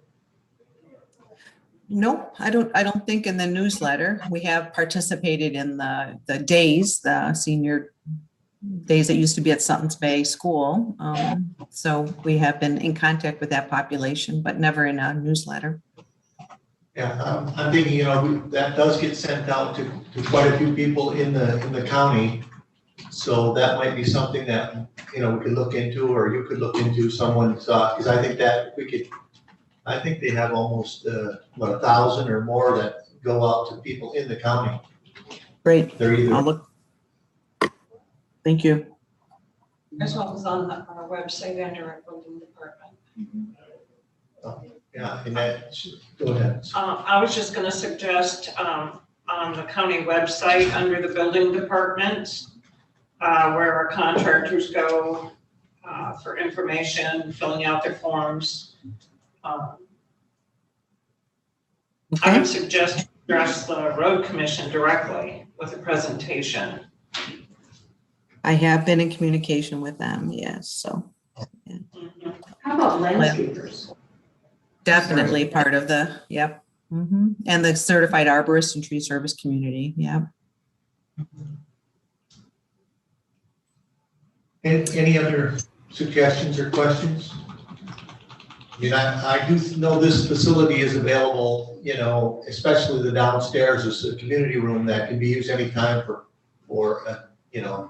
conferences or, educational items that you'd like to use. Yep, thank you.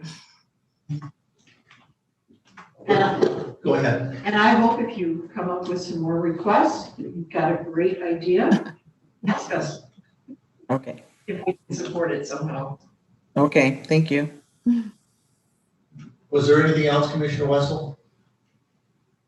All right. Thank you. Thank you. Thank you very much. Thank you very much. We appreciate you coming on. Let it know. We get a short recess. Yeah, so we'll take a short break here, about 5 minutes, be back at about 22. We'll take a cupcake break. Yeah, and pick up a cupcake. You can't have one though, Commissioner Wessel.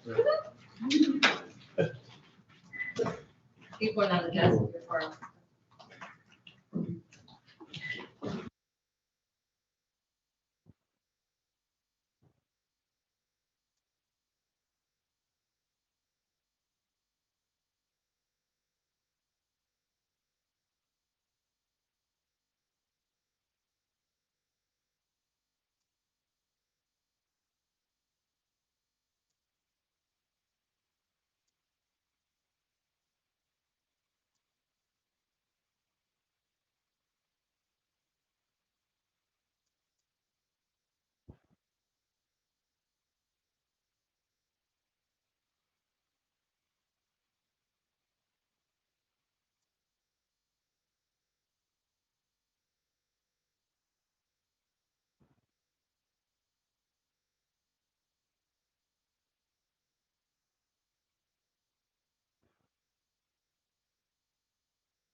Oh, no, yeah.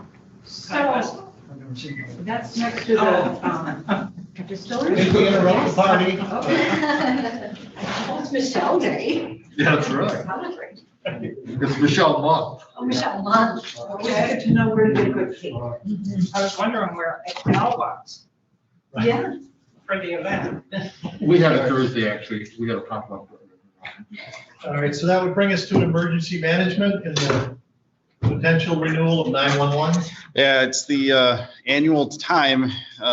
We're submitting a report in the middle of May, and it requires the board to make a formal decision about how to continue with the 911 surcharge. For the past 3 years, we have chosen to institute the 42 cents per device per month. And that has actually been quite beneficial to the operation of the 911 center.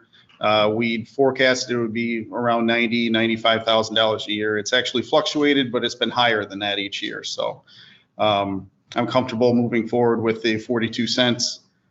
If we did want to change it for this year, it would require a special election. If we want to, consider increasing it around budget time, we can plan for an election in 2022. Commissioner Russell. Matt, what are we using $90,000 for? That goes What are we towards using this money for? the operations. Can go towards, We currently budget it right now towards the radio communications project when we purchased the radios with Motorola. So we budgeted 90,000 and Matt has in front of him, it can be anywhere from 120 to 140 that's actually coming in. That's what I wanted to make sure that we were still had those dollars budgeted for the radio system. Yes. Yeah, we implemented that fee as part of that plan in 2016, I believe. And that's the first time the board authorized that 42 cents. Anything above 42 cents, if you remember, has to be a vote of the public. And the maximum amount is $2.50. you can go up to $3. Exactly. Yep. The And board. then there's been some talk about moving that 42 cents up higher at the state level. But Yeah, that's not been approved. It hasn't been implemented yet, but yeah, there has been talk of that.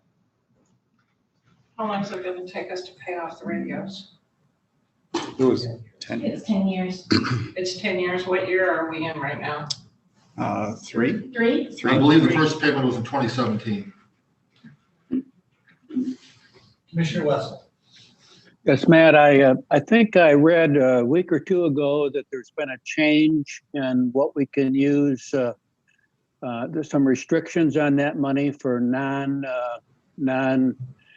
911 equipment outside of the office or something like that. As far as it wouldn't be related to the surcharge, it would be for 911 funding. They're trying to make some changes to that, kind of make it more, I guess, universal nationwide, which can and cannot work, statewide and locally. So there is quite a bit of fireworks going back and forth with that whole movement. But that does not apply to the 42 cents. Not to the surcharge. Okay, thank you. Commissioner Locke. I would recommend to the Board of Commissioners to approve staying status quo for the annual ANC-500 collection and remittance report and have the 911 director and county clerk complete the required forms and submit them as required. Support. All those in favor, please raise your hand. All those opposed, the same sign. Motion passes 6-0. Thank you. Yes, my son in Spokane pays that. He can't get far enough away, can he? Right. He doesn't think he really benefits from it. Right. My Well. daughter in South Carolina pays for it. I can relate to pay for it. So that's, at least we get some money from outside. That's right. That's right. All right, then, so the next item then is the dispatchers. Yeah, Erin Bailey rendered her resignation with us. Her last day was March 5th. She's gone on to a new profession, closer to home, a little bit better for her family. She is a newlywed. They got married in September. So it was a good move for her. We were very happy that, we parted on good terms. She was a benefit when she was here, so we're sorry to see her go, but we are looking to fill that position. I do have a candidate that could fill that position once the board authorizes us to do that. Any questions? Commissioner Wong? I would, oops, I'm sorry. Go ahead. Go ahead. I was just gonna read the motion. I didn't hear it right. I would move to recommend that the Board of Commissioners approve the request from the Director of Emergency Management 911 to fill the vacant dispatcher position. Support. All those in favor, please raise your hand. All those opposed, the same sign. Motion passes 6-0. Thank you. Thank you very much. All right. So then I would bring us to planning. I'm sorry, did you have a question? No. Community development, scrap tire grant. Morning. Judy, Marty. This request is for a submittal of an application to the state for our third tire recycling grant. We did receive the last two that we applied for Leelanau County. And in total, we have collected over 5,400 tires in the county that have been taken to tire processing facility. So if we receive these funds, we would run the same type of an operation where we would charge $1 per tire to anyone bringing those tires in. We would collect them at a one-day event, and then the semi-trucks go down to the tire processing facility. And I also want to check with Parks and Rec to see if we have anybody that has been leaving any tires in our county parks, because we would certainly want to get those picked up as well and brought to one of these collection events. Can you put the $1 charge per tire on it or not? Yes. Oh, for the county? Not for the county, but just for the people who. Yes, that's part of our grant application. They want to see that, but we use that towards labor costs because we can't get the labor costs covered under this grant. And then you're doing it here in this parking lot? We might do this one at Glen Lake School. Oh, okay. I haven't figured the location out yet. We try to rotate them around a little bit. Glen Lake has a really big parking area, and that has worked out great for the contractors. But because I thought too, Sutton's Bay, where the recycling is, is a great, it's a big area, turn around and all that, other than up here. But I mean, it is nice to have people come and see this as well. So. Yeah. Commissioner Walker. Well, I recommend to the Board of Commissioners to approve the 2021 scrap tire recycling grant application to be submitted on behalf of Leelanau County by the due date of April 2nd, 2021. Support. And I just want to say thank you so much to Trudy for doing this. We talked about it for a few years before we went ahead and tried for the grant, and as she said, we've been successful. And I do like to that there is the $1 buy-in, basically, that pretty much guarantees that you will be there to bring your tires once you sign up for it, which is the whole idea. And it's just been wildly successful, and I'm really happy that we're doing it. So thank you, Trudy. Sure. All those in favor, please raise your hand. All those opposed, the same sign. The motion passes 6-0.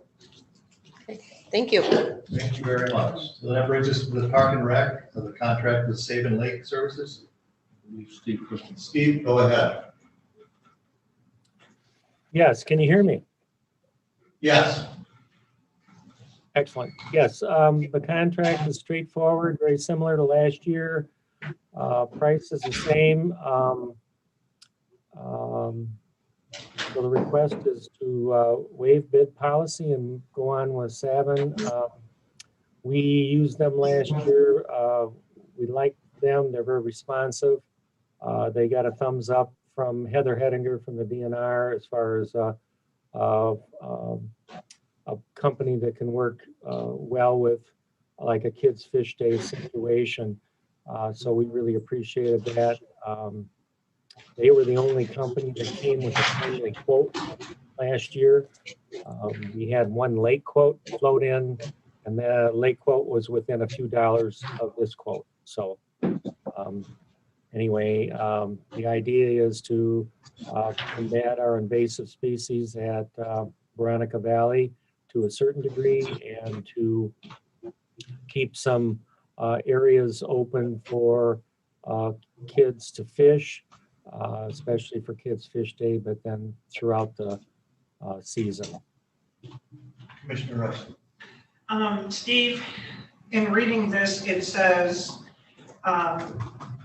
for weed eradication at the ponds, plural. Is that both ponds? It's the main pond. This does not go into the back where the long ponds are. This is the pond that's right there by the parking lot. Sometimes it's called ponds because it's separated. There's kind of a front and a back to it. There's a little spillway. So it's both sides of the bridge? Correct. Thank you. Commissioner Alcorn. So it's unfortunate that we have to use chemicals, but we do. Do you know what the chemicals are? Are they organic? Do they affect the fish? Do the kids go home and eat that stuff? The chemicals are approved by EPA and the DNR. They do not affect the fish. We are not using any copper products, which tend to be, it's a heavy metal and it sticks around and it can affect fish. So we don't use that at all. We're just using chemicals that are approved by EPA and DNR. It's a regulated situation.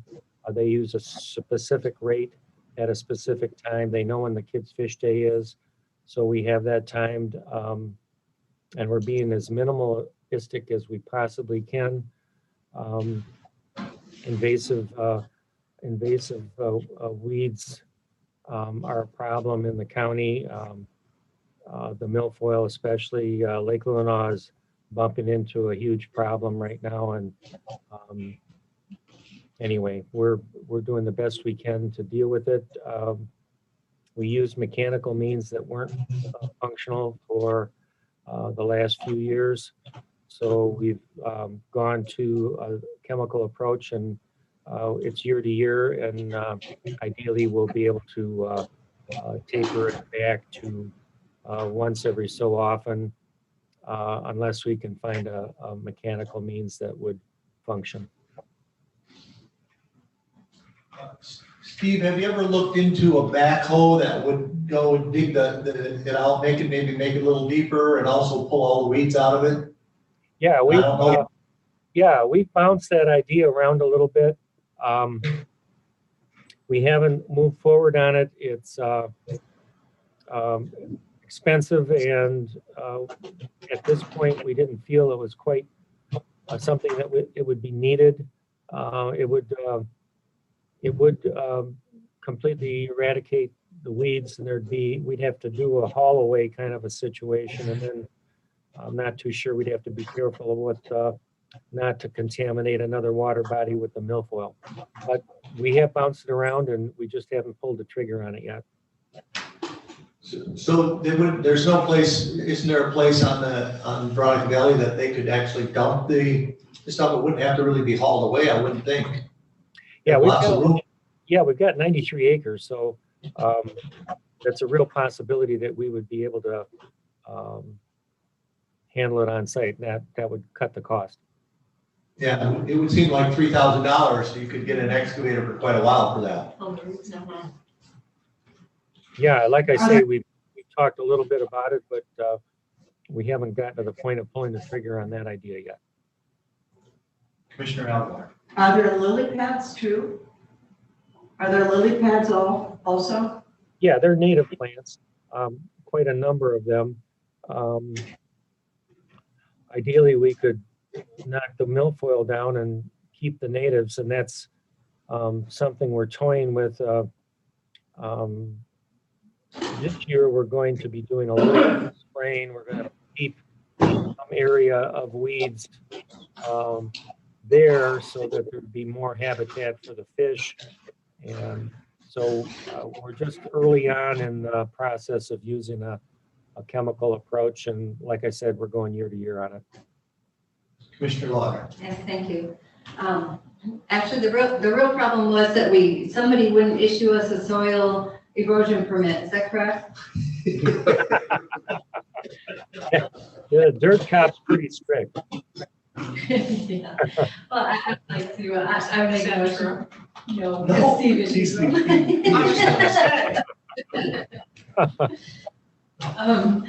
I would recommend to the Board of Commissioners to waive its policy on big requirements and approve an agreement with Seven Lakes Services for weed eradication at Veronica Valley Park at a cost not to exceed $2,475 and funds to come from 850-756 pending corporate council review and approval. Support. This is one of the things where you say, wow, this is a lot of money. Should we be doing this? Basically, I'm just gonna leave it at that. But I just feel that as long as we are gonna offer our kids fish day at the pond, for the reasons that we do, I think we need to keep the pond in as good a shape as possible. Obviously, at a point where we no longer offer kids fish day, I would recommend that we don't continue to do this service and let it go, let nature take its course from there. But while we're offering it, I think it's very important that we do. Commissioner Rushton.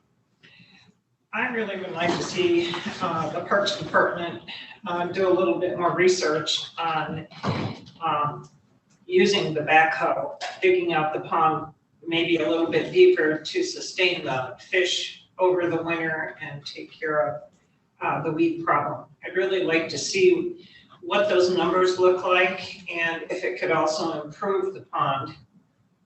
I'll support the chemical application this year, but next year I'd really like to see the numbers on that and a little bit more investigative work so that you can report that to us so we can make a better informed decision. Thank you. Will do. Yeah. My concern is this weed eradication is really for the fish day. And then, so now we'll do $2,700 here, and then we do $4,500 for the fish.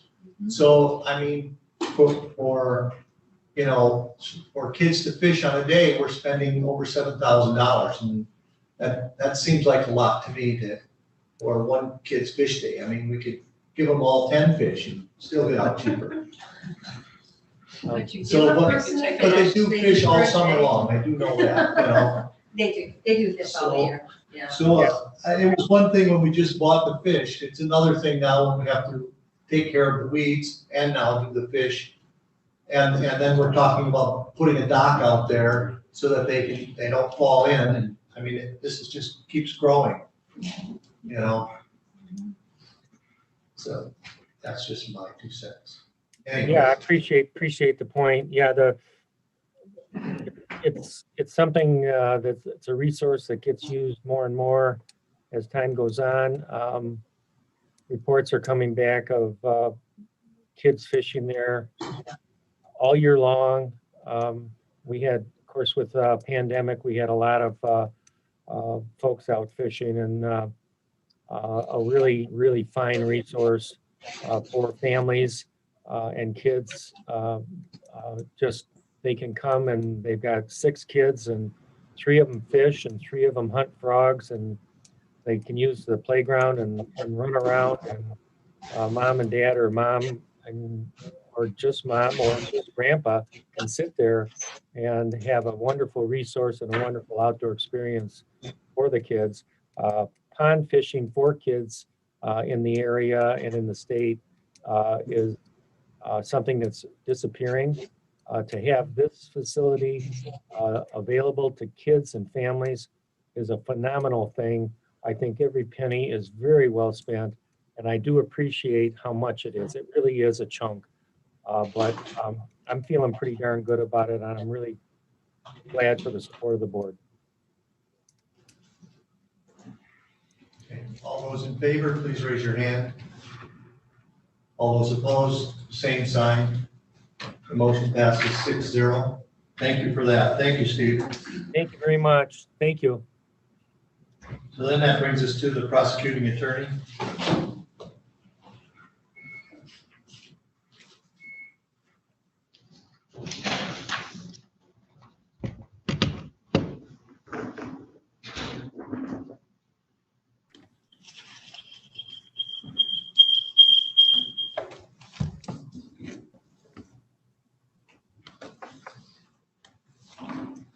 Good morning. Morning.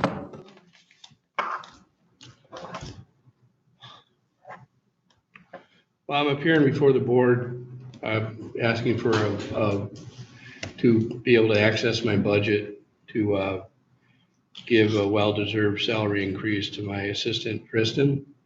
Some may ask why I didn't do this before in the budgetary process, and why am I asking now? Well, the reason I'm asking now is if I wait again to the budgetary process, I have to wait another year.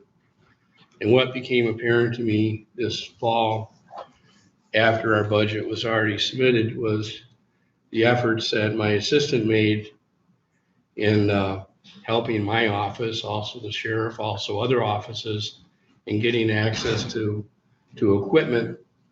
For us, for example, I'm able to work at home. I did last night for 3 hours. I have a computer at home. I'm able to access my computer at work.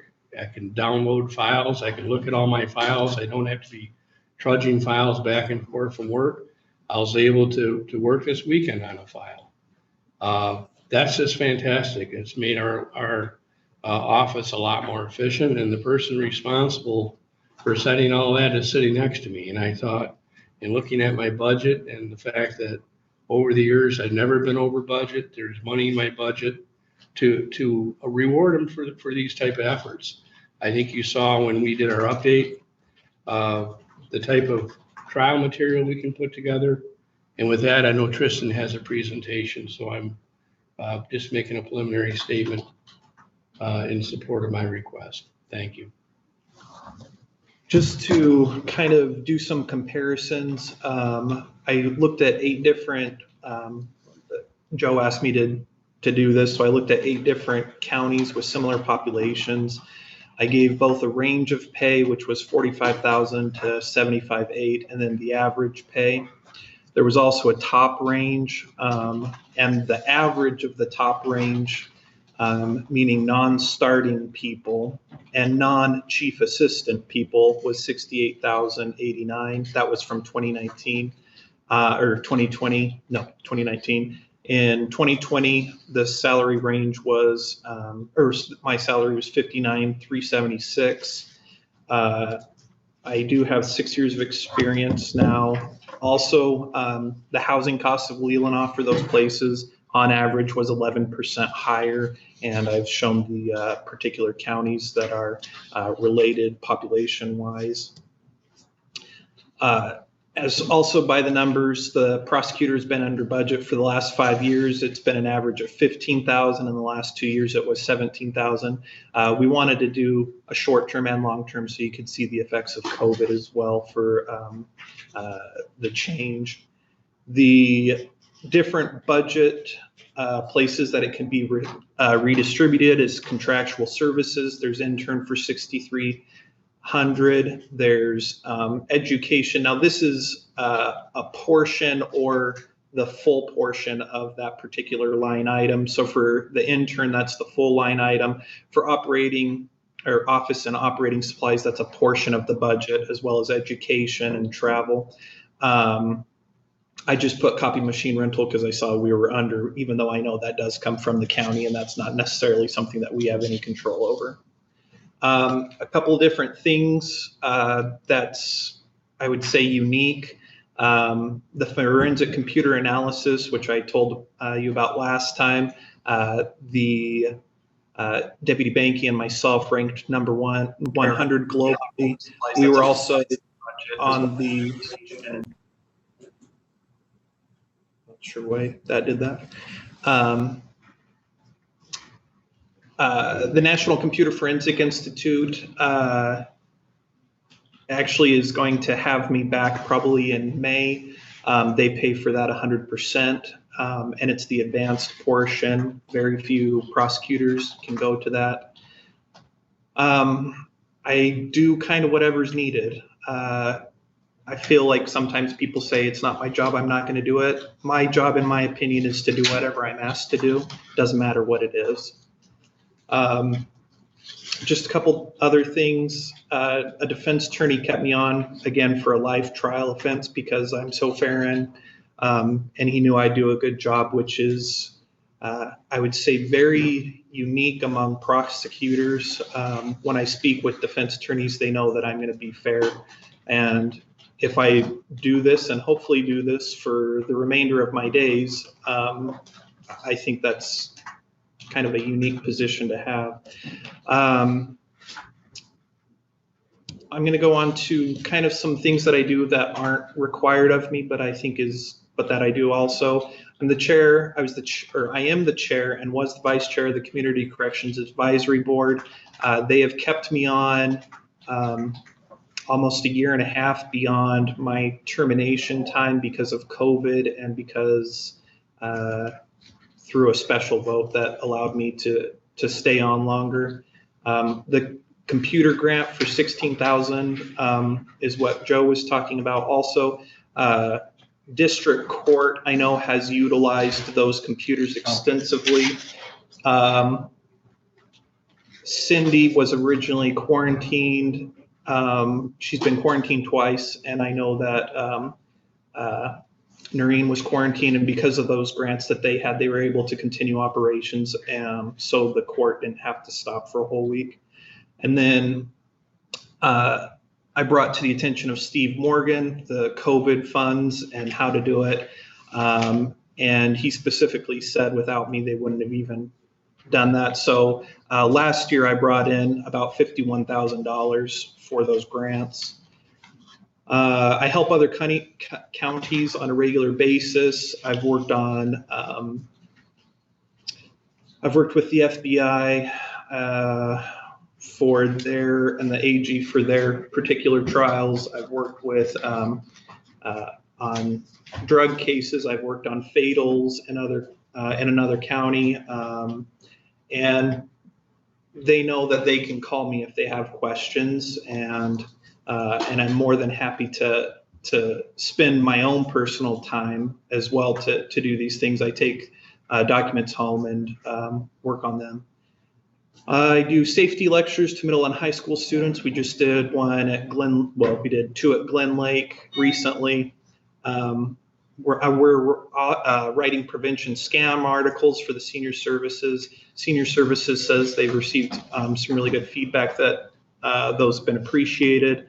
The thing I kind of like the most that I've done is I fought for fair treatment of sobriety court for defendants. If a defendant can go to sobriety court, let me explain what sobriety court is. If a person has an OWI second or third, they have the opportunity to go to sobriety court. Sobriety court is a place where they can receive intensive help rather than just getting punished. Prior, sobriety court was only allowed for people in Leelanau, Grand Traverse, and Antrim. I personally thought that was a due process violation.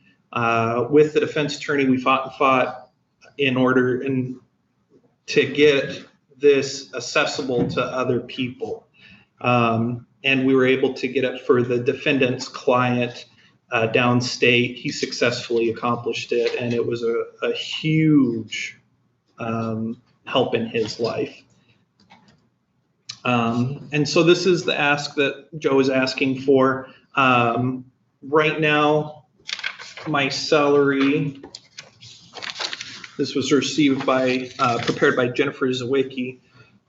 My salary this year is $61,328.86 for a combined total with benefits of $90,461. And I'll provide this to you as well.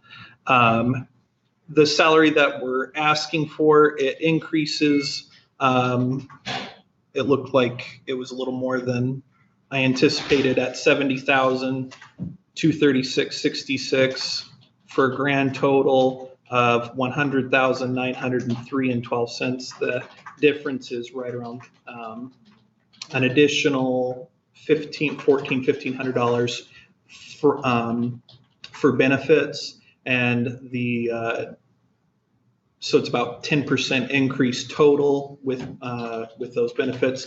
If I may, Commissioner, may I bring these to you? I don't believe you have these. Sure.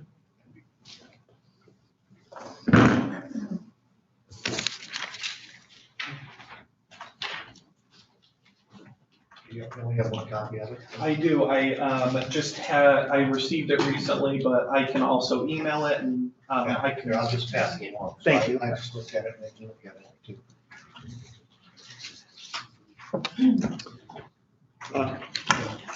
Commissioner Allen.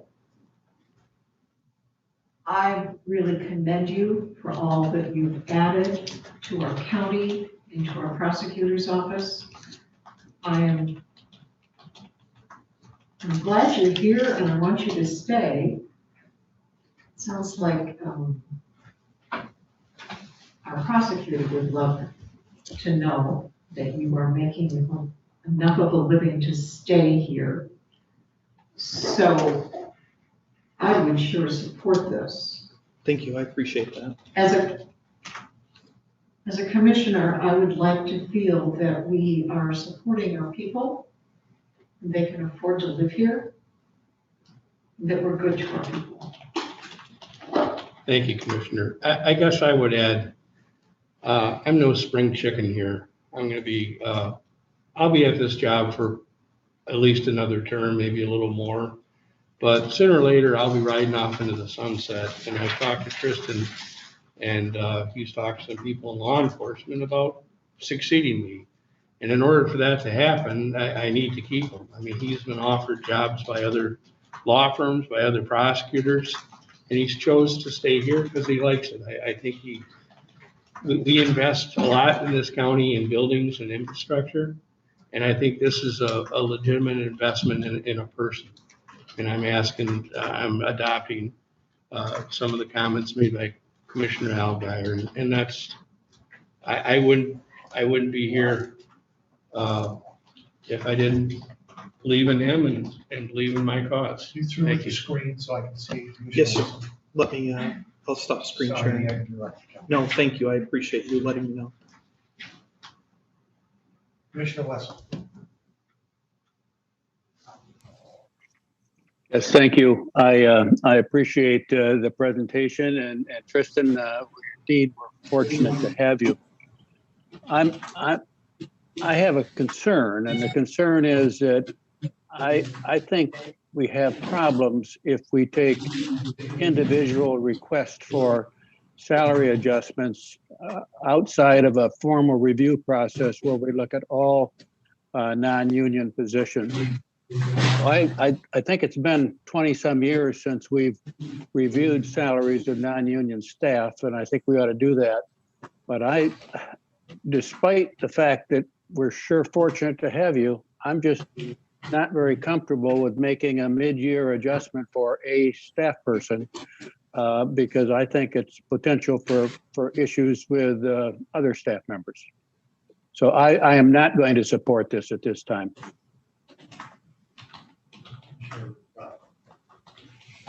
I think we're very fortunate to have the staff we do have in the prosecutor's office. Concern I have is on your presentation, you showed me what you could do, but you're not showing me what you've been doing. I'd rather see numbers come out of your office to justify to the taxpayers that we need this raise for you because of what you're doing, not what you can do. The things that I put are things that I'm doing. All of those. No, I want to see stats. I want to know how many complaints you're doing, what the office is doing, what all three prosecutors are doing. You know, I want to see numbers. You know, I'm not saying that you don't deserve a raise, but we need to justify to the taxpayers the numbers. I mean, you going and working into another county is great, but what's it doing for the residents of Leelanau County? You know, So perhaps you're asking what I'm doing for Leelanau County. I want to see how many complaints you're doing a month or yearly, to justify, so I've done my homework with other prosecutors' offices throughout the state here the last week or so. And you are somewhat in the guidelines of what they're, some of the bigger counties are paying.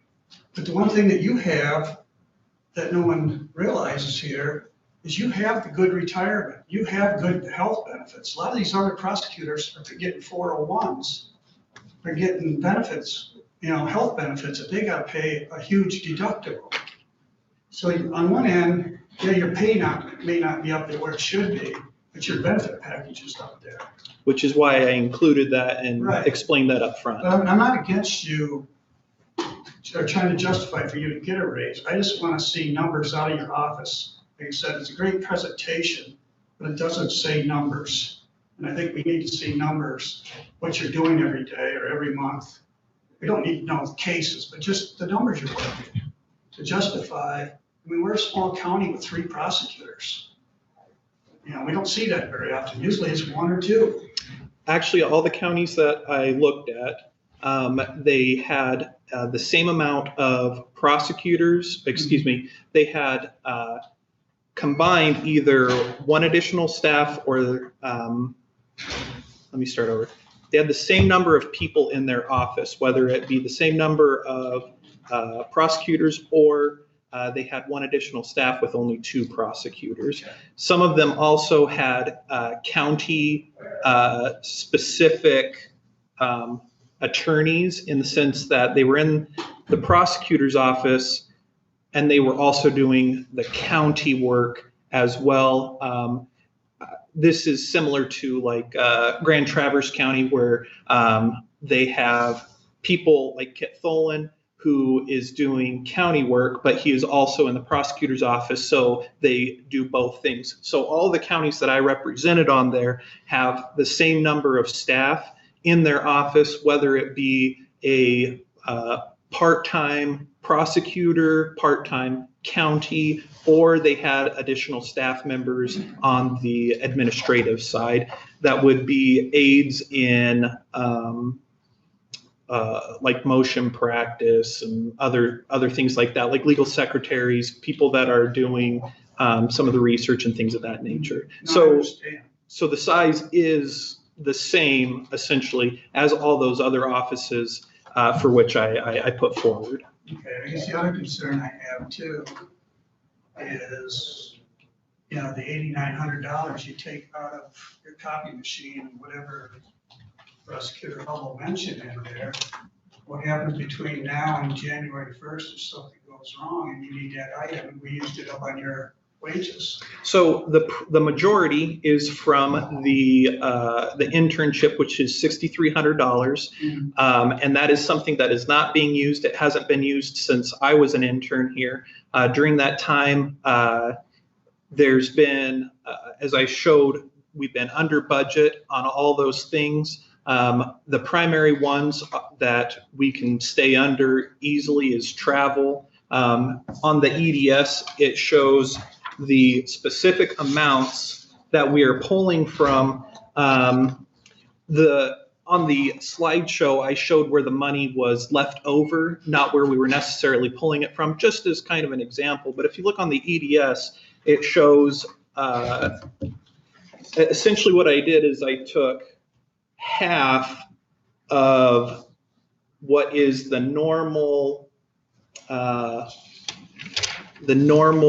remaining amount. So if we had $1,000 usually left over in office and operating supplies, I took $500 from that. Same thing with education. Education, our primary education comes from the Prosecuting Attorneys Association for Michigan, which is free. The things that I do for the feds, they cover that as well. So that's also free, including webinars. And even the third-party companies such as Celebrite, which is the forensic examination, they also cover that for free. So our education as well, we've got money there, and then travel as well. And so what we did is we took that's $9,000, $6,300, $17,000, $5,000, and $5,000.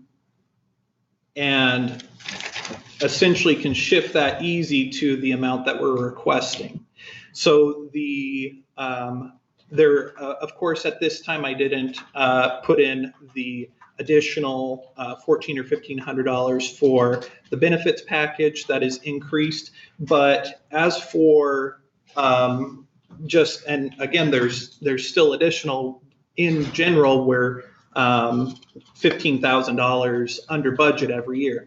So the request isn't necessarily to get more money from the county. The request by Joe is to modify his budget according to how he would like it to be spent, as opposed to, saying, hey, county, please provide this additional funding for me.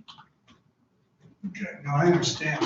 I'm kind of with Commissioner Wessel. I mean, I don't want to start a pattern here that after the budget's already been signed and we're into a new year, that every non-contract employee decides to show up and want to pay for this.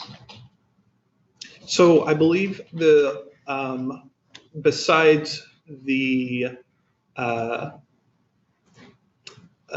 elected officials, I believe it's very, very few, because everyone is union here for the most part. I obviously don't know everyone's thing, but the only non-union ones that I know are Doug and I. I'm sure there's more. Just a quick, we have many non-union members here. Thank you. All the department heads are non-union, some other people are non-union. Okay, so I was the thinking majority of people elected. are non-union, that's what I'm clarifying. You're right. Thank you for. People in leadership are non-union. Thank you for explaining that, because I always forget that there's appointed and then there's also elected. So thank you. Commissioner Long. Thank you. I'm sitting here trying to kind of remember back over the years what we've done with prosecuting attorneys' offices. And I think at one time we had the prosecutor and his assistant and maybe a half-time position. And then I think once it was prosecutor and 2 assistants. So I know that you were in an added position in the last few years, which Joe made a great sell to us, and we're really lucky to have you here. And you've done a great job for us, and there's no question about that. It was a good thing for us to do to add the 3rd prosecutor. We are a very tiny county, so I think we are heavy on that end, but it's proved out in the long run. It's been proven, as Joe told to us when he put you on as a 3rd. So I've got a couple of questions. One is we have the assistant prosecutor. And I know that position at some point will open up. I don't know how much longer he intends to stay on and working or. Our chief assistant, Doug? Yes. Yeah. But at some point, I'm guessing that there would be a potential opening for you to move up. And you make a great sell. You pointed out some very good things in this county. It is hard to live in Leelanau County. It's expensive, but that's certainly something we all struggle with. All of our residents struggle with that. A couple other things I had written down have been already touched on. That there would be that domino effect, no doubt, that if we start just individually looking at employees, regardless of how valuable they are to us. And as I said, we're lucky to have you, there's no doubt about that, and you bring a great benefit to us. And I just want to make that clear. I can't support this, but I do want to make it very clear that we are fortunate to have you. We realize that. But the other thing that's been touched on, and I was going to mention, is our benefit package. We do tend to attract talent here at the county because of that. And you're a great example of that. So while our salaries may be what they are, we do offer a lot more. I think we offer a great place to work here, and our benefit package, I think, is generous. So we do benefit on that as a county. We do benefit from that. Sometimes that seems unfortunate to an employee. I understand that, but it is a benefit to us here. Thank you. Any other questions or ask the commissioner? I just would like to point out that in the presentation, it states that the pay range includes new hires. So once we make this change for you, okay, so we can't look at you, we have to look at the position and the pay for the position. And as my fellow commissioners mentioned, we all agree that you are a great asset to not only the prosecutor's department, but the county as a whole. But that is something that we have to also take into consideration, that this is just not Joe taking out of his budget this year to afford you the increase. In the subsequent years, it would then fall back onto the county, to fulfill his existing budget and then also provide for the increase in the salary for you and anyone else who may take your place. So I tend to agree with my fellow commissioners. I don't think the timing is right for this. Perhaps we should look at this at budget time and make some other decisions along with this decision. I understand what you're talking about. Yeah, I appreciate that. And trust me, I know, Tristan, you do a great job. Thanks. Well, I would have to say, thank you very much. We don't have a motion and we don't have a second, so. I understand. We just have to move on. Thank you for your time and consideration. All right, thank you. I'll take a cupcake as my consolation. Thank you. And a cup of coffee. You don't drink coffee. All right. And that brings us then to senior services and the contract with Leelanau Christian Neighbors.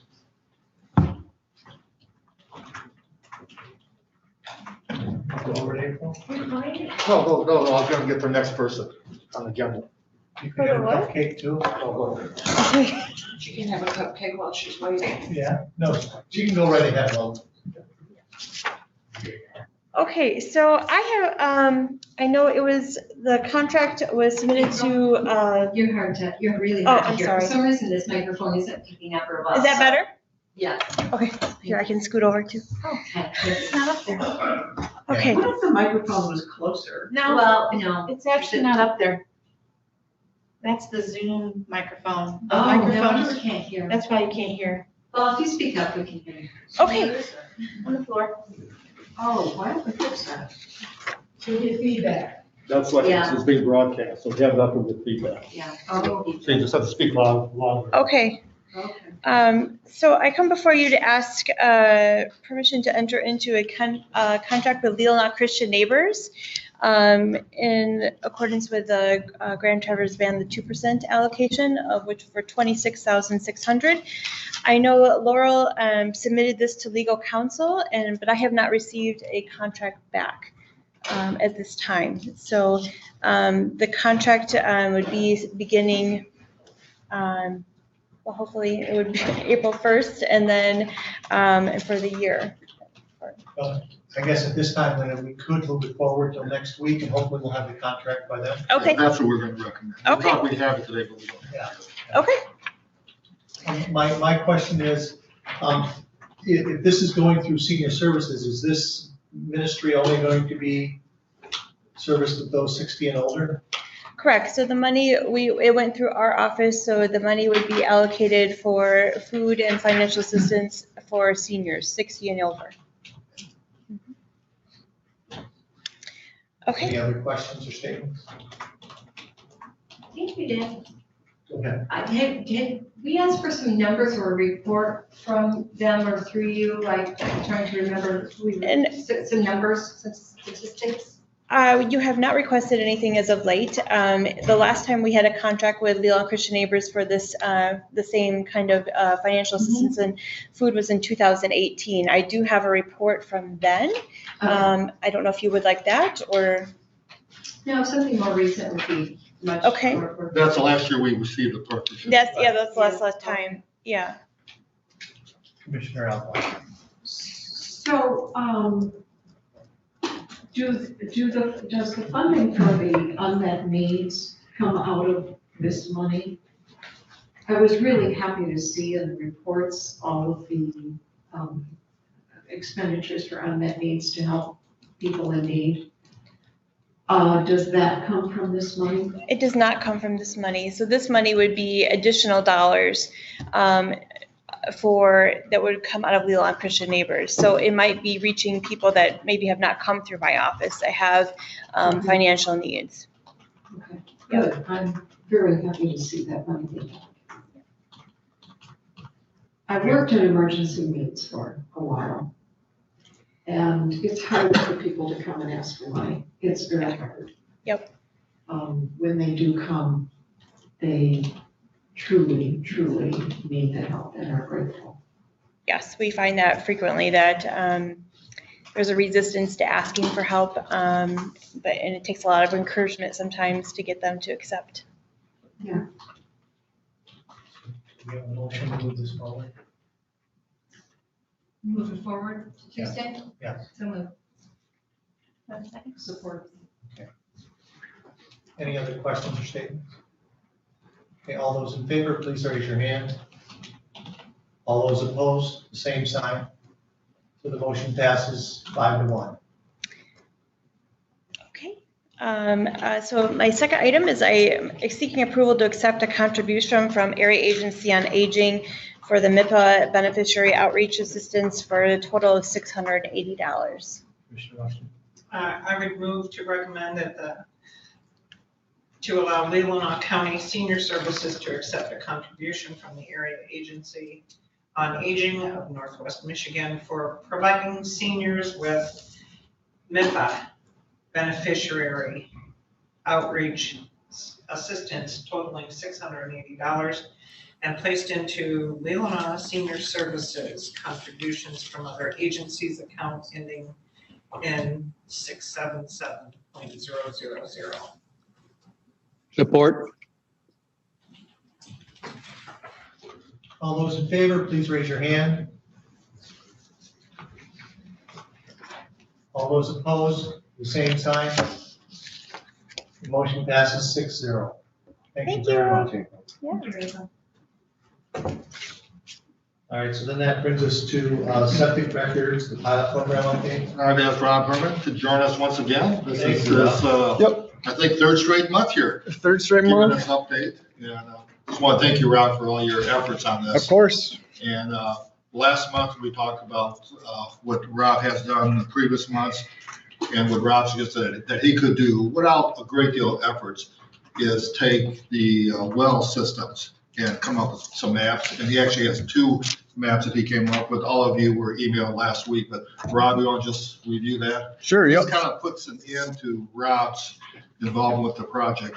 I know we talk about a lot of different things going forward, but Rob, I think it's fair to say that based on discussion you and I and Eric have had, this is kind of the end which you feel comfortable doing professionally. Any further work would require a request from the health department and probably hiring a consultant to move this beyond if there's interest. Yep. And then Mr. Johnson would have to come forward either to the health department board or to this board asking for that. But I just want to say thank you for all your efforts the last 3 months. Of course, you guys are very welcome. So yeah, so these are a couple maps that are made in the same vein as the septic map was. And I just did on the same procedure. I joined the data. Could you speak up a little bit? Yep, sorry. I joined the data by parcel number, and the first map shows the age of the water well by decade. And then the second one shows the water well grout data, which they seal them with concrete is what I'm told. And that's been done a lot more in the last 30 years. Commissioner Alvarez. These maps are fabulous. Thank you, Rob. Yep, you're It's welcome. Really, really excellent data. We look forward. Oh, thanks. And they'll be excellent tools. We are going to add to this data, but these are excellent tools, so thank you. Yep. Thank you. Commissioner White. So they're very interesting, and So what you found from the health department records, if you were overlaying these, I get there's an improved waterfront property, but there's no well permit. So is it a very, very old well, so the health department doesn't know? I was asking, last week I talked to Mr. Johnson about that. He said that their well records are a lot more iffy than their septic records. So I think probably a lot of these ones do have wells, but there's nothing on file. So I think this information should go to the health department. I think that they could even let these property owners know that they might want to take a look at their wells, or have them, they're welcome to call the health department at any time and get their well tested or looked at, or hire a well person to come in, take a look and make sure that they have a good drinking source. But you know, like you said, the later years, there's a lot better records. Rules were different, and they're probably in great shape. And it's good to see those get sealed up. Yeah, it's a clay concrete combination, I believe, or something along that line. Get those old ones sealed up. That's a really very good idea too. But I think this is good information for those landowners to have to know what they're dealing with. Rob, how difficult would this be to do for all the lakes in the county? It wouldn't be that hard. There's going to be a few oddballs out there. For instance, when the parcels are split, they get new tax ID numbers. So I would have to dig into those ones, see what's going on with them. But I think I could do it within probably a day or so. So as a pilot program, if we wanted to expand this to the entire county, you know, that's very feasible to do. Yes. You know, and I don't know, do we want to go to the outside the lakes, you know, and get the same information Right. for all the parcels in the county, so that the health department would have all of this data towards it. And then, you know, if that's, how feasible is that? And so then do we say this is the pilot program and we can do this for the entire county? And maybe we start moving forward with this. The one part that I would probably want to ask about would be the time it would take Eric to get all those records, because I think it's pretty time sensitive for them to pull all these files, because just this one lake alone took them quite a while, from what I'm told. So for the whole county, I'm not sure what kind of workload that would be. Well, may I suggest that maybe Rob and Eric and I can have a discussion this week and give you an update next Tuesday? Okay, because I don't want us to go beyond what's possible for the county to do with this pilot program. If we extend it into different things, all of a sudden, we're at the point where we're only gonna do this lake and we won't do any more. So I guess that would be, at least this is my thinking about it. I don't know what the rest of the commissioners think, but I don't want to go where we can't afford it, we can't do it, so nothing happens. If we can get this data and we get this for the entire county, to me, that would be great. Commissioner Alvarez. And this data is incredibly helpful. Remembering that one of the objectives, having spoken with Eric Johnson,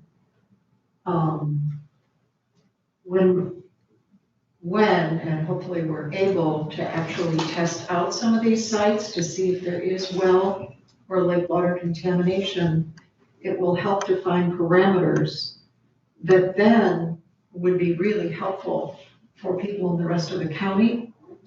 So if your well is prior to 72, if you're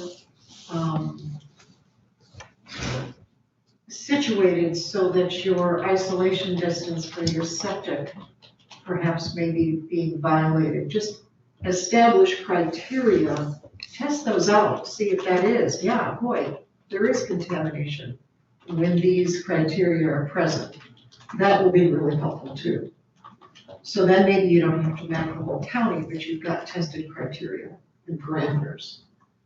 So that's another objective. This is wonderful information. Well, if you could just move this forward, then we can come up with the details, see what Rob's schedule is the next several months, also how much time it would take for the health department to get that to you, and come back with an update to you next Tuesday. Because I can map it, I mean, very easily. It's just, I think it's quite a bit time needed for the health department to pull the files and then put them in a spreadsheet that I could use, so. Right, and go ahead, Commissioner. If we decide that this is an activity that we would like to engage in long-term, maybe for the pilot program, we would do a couple more lakes. And then as a long-term project, provide this information over the course of a year or 2 years, whatever it would take, depending on the timeline, to gather the information and pull it together so that the health department has these resources going forward. Yeah, I was thinking the same, obviously, when we talk to Mr. Johnson, there may be a specific lake that he thinks is a high priority versus other lakes. So kind of come up with a plan and then give you an update hopefully next Tuesday. Then we can kind of decide how we want to go forward. Because yeah, obviously the technical part that Rob does, he does a great job, but he can't do it till he gets information from the health department. Right, exactly. And that's where it may be time consuming. But if everyone feels comfortable, we just move it forward. Rob and I will meet with Mr. Johnson and give you an update next Tuesday evening. And then we can have a better understanding how we want to proceed. Right.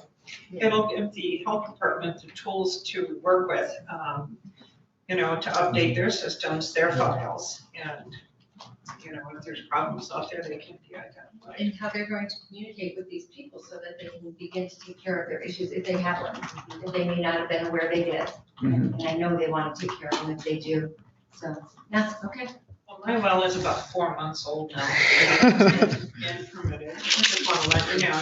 All right, you're good. Yours is gonna be green on here. Move this forward. So move. I'll support. All right, all those in favor, please raise your hand. All those opposed, the same sign.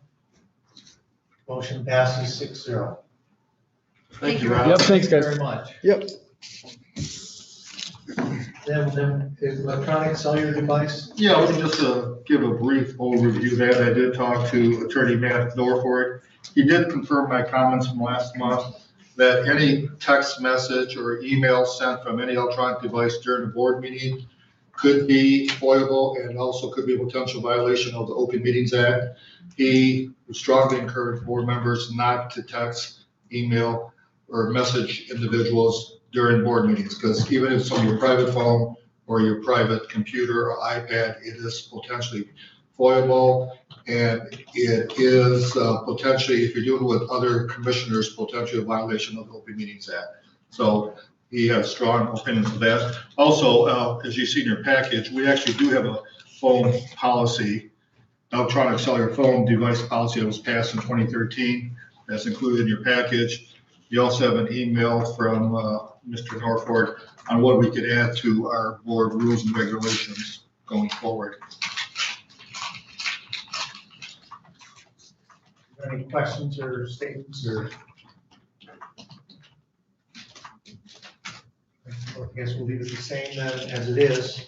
Commissioner Alvarez. So I totally support having a cell phone on silence and not using it. That's an obvious good standard. Do I read here somewhere that we're supposed to let you know if our phone's gonna be on? Yeah, yes, that's it. You know what, can we let you know at the beginning of the year? This sounds appropriate for fourth graders, but if we can just let you know, don't worry, my phone will be on, it will be on silent, and I won't use it. Unless I get a. Yeah, it's all, I think the statement is only if you're going to be receiving a phone call for whatever reason, and you may have to leave for the conversation. That's what it is talking about. Then you should notify me ahead of the meeting. Okay, just wanted to clarify that. Thank you. Yeah. So the policy is in place. You don't need to take the action on the policy. If you wish to add it to our board rules, Mr. Norford's suggestion, you have that option. Yeah, the use of the cell phones, but it kind of is covered by our policy. Right. I think today's exercise is just to remind those that have been texting each other during our meetings to please stop texting each other during these meetings. All right, so then, seeing none, then we'll move on then to, this, what is it, the court, where are we here? I believe it's your resolution. Okay, the virus resolution. So, this was my, I won't even say the name, the GBG, you know. This is really what I was trying to accomplish. So rather than, so as Commissioner Lautner had said, we just take the words out that were there, and I made it COVID-19, so that, that everybody is familiar with that name. And I thought we could look at, looking at strategies for reducing taxes, fees, or permits in order to help county residents, and especially to me are the businesses who have been shut down for you know, sometimes almost a year. And in this way, the county can do what it wants, and we do it across the board equitably. We're not picking and choosing who we can help and who we can't. And of course, it's something that I've been advocating for several years, as far as, and I know we'll have to look at it next month in our April, you know, when she comes in with I think it's the L44 or 02 or something like that, she'll ask for the millage to come out. And we can look at those, we can look at fees and permits that are being charged, and maybe at, you know, for whether it's the conservation, the inspections, and different things, different villages that we have that we can look at, and hopefully we give money back to the people. You know, the minimum amount I thought is we gave every employee here $500. One way or another, I believe every employee received $500. And so whatever that amount was, we should try to give that back to the citizens of Leelanau County. And I'm just saying, we do this as a resolution, and then we look for ways to accomplish that. And I think Chet had an idea. Well, just to follow up on that, I just got an email this morning. As you know, there's probably going to be a new CARES Act COVID package that's approved maybe this week. Part of that is funding for counties. I am part of a conference call Thursday to get more specifics on this, but tentatively right now, I have a list of the 83 counties, how much funds could potentially be run into each county. And for Leelanau County, it's $4,258,060. I don't have a specific that may tie into what you're talking about. I know there's some plans there to distribute some of the money to businesses and everything. So hopefully by next Tuesday, I may be give you more update what this really means. Because all I know is right now, we may be eligible for $4.2 million. But there's no specifics on it. I think that's what Commissioner Elmore talked about it. Yeah, so we may, like I said, Thursday, I think 11 o'clock is a conference call for all county administrators to talk about this. Because there's not a lot of specifics, at least I have not been able to find the specifics of that. So it may be appropriate to have a discussion next Tuesday if I have more information what this means. This is just for example, the last CARES Act, we received $368,000, distributed to all units of government. And that is, we have probably received 90% of that back now. And shortly I'll be forwarding those funds back to the townships and the nonprofits that were eligible. So I think this is kind of the same type of program, but I don't have the specifics on how it has to be allocated and who's eligible for it. But I know part of it is what you're talking about is relief for businesses, I know. Right. Commissioner Elmore. Yeah, I was really heartened to see that email as well. Governor Whitmer has also extended license renewals for businesses, which is really helpful, from April till the end of July. A lot of people are receiving checks from COVID. I think it's early to make decisions. While your idea is, of course, we want to help people. I do think also it's too early for us to make any kinds of decisions.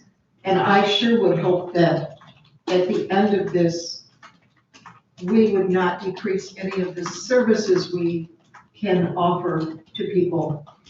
Because once again, when we come together as a county, we can offer services that people can't afford individually. So I would hesitate to affect any of our services. So I am eager to hear what our administrator learns in this conference call. Commissioner. I would move to recommend to the Board of Commissioners that we move this to next week for further ongoing discussion. Are there any other comments? Commissioner Wesson. Yeah, I don't oppose moving it to next week. I don't think, I commend the chairman for putting forward a concern about domestic abuse and substance abuse and job loss and business loss. I don't think we need a resolution to address that. I think we need to find some actions that we might take. I wouldn't favor reducing services to residents, but I would like us to consider some partnerships we might have, some grants that we might be able to work on, and some ways of providing some support for those agencies that are addressing domestic abuse and substance abuse and job loss and budget planning. So I don't think we need a resolution. I'll vote to move it forward, but I won't vote to support a resolution next week. Let's just decide what we can do and take action on individual actions. Commissioner Lodge. So I just want to see if I'm understanding that. The resolution puts in place our intent. Potential funding could be the next step to the resolution. I have not heard anything today here about reducing any services. I haven't heard that, so I guess I would have to apologize if I missed that somewhere, but I haven't heard that in the discussion today. But for example, we could take whatever that dollar amount is, figure out the percentage, whether it's 2% or 3% or 1% of whatever our property owners pay in the county for taxes, and apply that towards a tax credit to them. It would be an equal distribution because that would be based on what you pay in property taxes, which funds our county. So is that a potential also that we could look at as we go further? Figure out what this dollar amount equates in a percentage of what we bring in from the millage, our county tax millage. I would think that would be very. Yeah. Commissioner. That would hit every single property owner in this county and resident. All right, and to piggyback on that, we were very generous to our employees here at the county, but it was taxpayer dollars that we used to give that extra bonus to the employees. So if we have the opportunity to give that same benefit back to the citizens, I would wholeheartedly support that with the tax credit.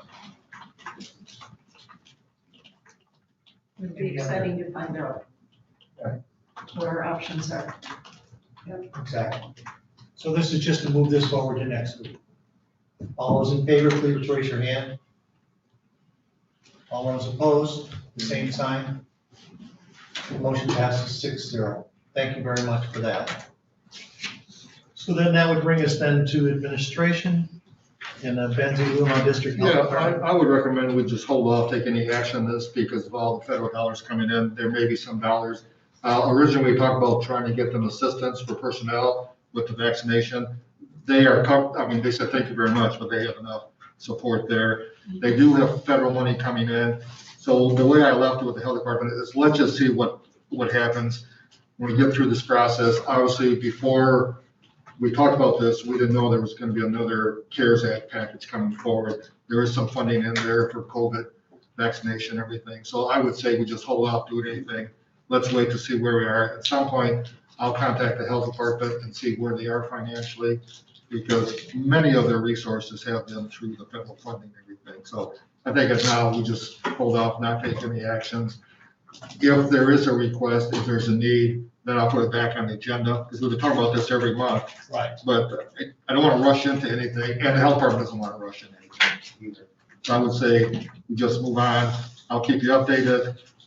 It may be part of next CARES package funding. I'll keep in contact with the health department and see where they are financially. I know when we talked about this CB committee going block grant, they actually did not turn in much for reimbursement because they were covered by other parts of that CARES Act. There's so many different parts, they can't double dip. So they have been getting access through those funds through different methods. So I would say hold off, we'll just hold off now, keep in dialogue and see where they are in several months. It sounds like they're doing very well with their funding, with their projects. Yeah, I and so get that forth. impression, yes. And I really do believe that they know, we as a Board of Commissioners are very well aware of, Yes. you know, their situation and know that we are here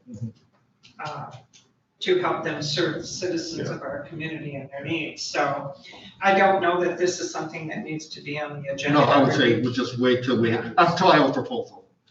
Or they have a proposal. Perfect. Thank I did you. talk to Lisa Peacock last week. She's very grateful that we keep offering it. But now, neither one of us felt we should rush into something. Right. Okay. Okay, so with that, we'll be included next week. If there's new developments, I'll just do it as part of my Friday updates, and then we can decide if we want to do it in the future. It's not time sensitive. All right, so then that brings us to the corporate council contract. Yeah, our contract with Coastal Oker expires this, I believe, May. We have been in contract with them for, prior to me coming here, so at least, I think 15, 20 years. We did go out for bids in 2014. We interviewed 6 law firms, decided to go with Coastal Oker again.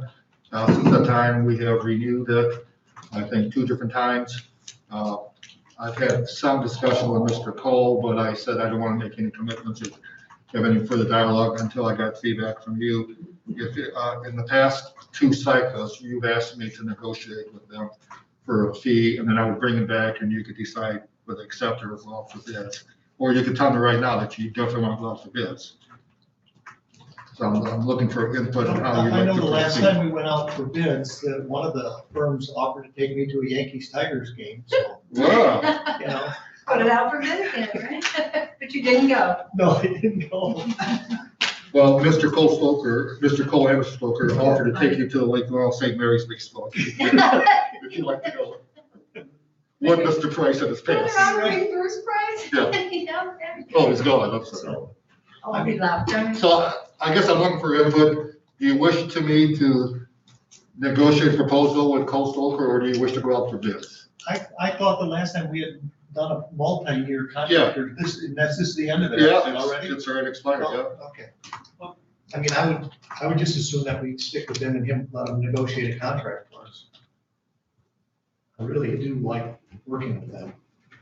And if there's anybody who wants to, I mean, it's been 6, 7 years, so.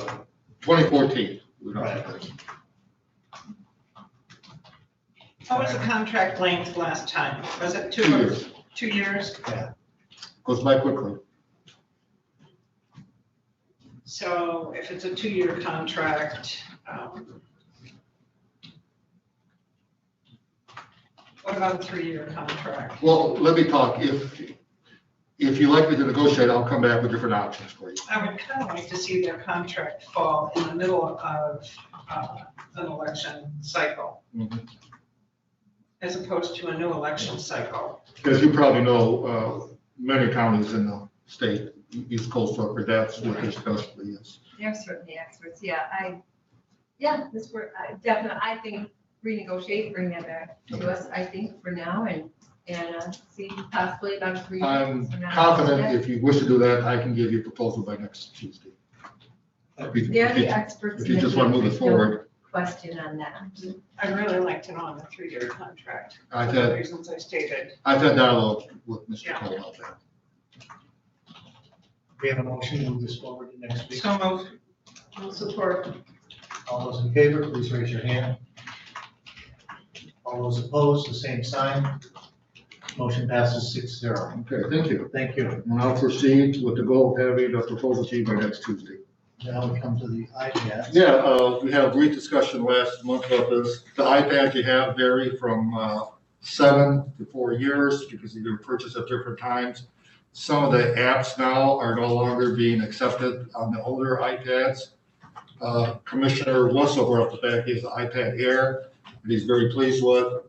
Last Friday, in my update, I sent you a link to a video of the iPad Air. I talked to Ron from London. He definitely recommends that we get new iPads. It's not worth, well, you cannot update some of the apps anymore. They're out of sync here and so forth. So the cost is, I believe, $600 per iPad. If you'd like to proceed, I can proceed and go ahead and get the, it's the same cost. There's no sense to go out for bids because Apple sells the product exact same price everywhere. We have a local supplier that we get them from. I would support. You have a motion? Can you make a I'll make a motion? motion to purchase iPad Airs for commissioners. How many iPads? I would get Second. 7. I would get one. Mine is actually one of the oldest ones. We don't have a second here, so. Support. I support. Oh, okay. All right. So any other questions or statements? How many iPads? 8. 8. I guess, Go ahead. just a question, is there that much more benefit to the newer ones than what we're receiving on these older ones? I could see Chat perhaps doing more PDFs or PowerPoints or something like that. There's extra features on it that you can actually use a stencil on it and so forth. And quite a few of the apps that you have that you're using now will not be allowed to be used in a year or two because they're going to be outdated. And some of them now. I would have to even ask what apps other than numbers, which never did work on. And I would say the operating system too, as you say, yours, at some point they will not be allowed to be updated. So actually, Ron suggested this last year that we look at new iPads. Okay, well, if it's necessary, that's okay, but if it's not necessary, I would say. No, I would say it will be, because like I said, some of them are older than others, so I'm not sure how old the yours is, but they vary from, the newest one is 4 years, the oldest one is 7 years, which in the life of a technology is pretty old. Okay. Well, and what we don't want to do is get to the point where that they are not working, and then we're trying to order new I ones. understand that. Because it takes almost a year to get them all switched over, a few months anyway. And I don't know. I believe, Mr. Russell, you have an iPad Air, and I think you're the one that really suggested that we get new ones, and that you're very pleased with it. I don't personally I have not personally used an iPad Air. I'm very pleased with it. It has much better power usage, more apps. It works well with Word, PowerPoint, Excel, and it's more responsive, quicker. And it has about a 2-day battery life too. Yes. And I believe the keyboard is built in and it charges the same time you charge your iPad. Is that correct, Mr. Russell? Yes. Yes, it is correct. Yeah, because I know that's been an issue. And you can get a pen that you can actually write with it. Yeah, we would get stencils. Right. That stencil pen. So my wife's actually is an iPad Pro. Oh. So there is a little step up from that. Yeah. I didn't know if you needed an iPad. I just didn't look at it, but. It's an Air Pro, that's what she has. Yeah. But it has 4 speakers as opposed to 1. Yeah, we looked at that and I don't think we need to go that level. So the motion is to move forward. All those in favor, please raise your hand. I'm sorry. I have a motion to purchase iPad Airs. Oh, okay, I'm sorry. 8 of them. So I stated that wrong. Okay. All right. So this is to purchase the 8 of them. All those in favor, please raise your hand. All those opposed, the same sign. Motion passes 6-0. Thank you for that. Thank you. And I'll try to get a timeline when we can get them. I'll check the local distributor and see if they have it in stock. I know they've been selling extremely quickly. It's getting technology is difficult at some point, so I'll get that back by next Tuesday. It's important to get them before college students start planning for the fall. There were none last summer. Yeah, if you approve this next week, we'll start the process, obviously. All right, so then that brings us to anti-bias training update. Yeah, in January, we had a discussion and the commissioners asked Mr. Bunk and I to get together and come up with some options. So Mr. Bunk and I have met several times. I think between Mr. Bunnick and I, we have reached out to all of you to get your thoughts and opinions. And we have several items here. I thought maybe the best way, and I apologize for getting multiple emails out in this topic, but Laurel was gone for the last 10 days and I struggled to survive without her. I'll say it again, I struggled to survive without her. And Mr. Bunnick and I tried to do the best we could, but we were hampered there. So we have several options. I thought it'd be good just to go over each one of them and then have a discussion.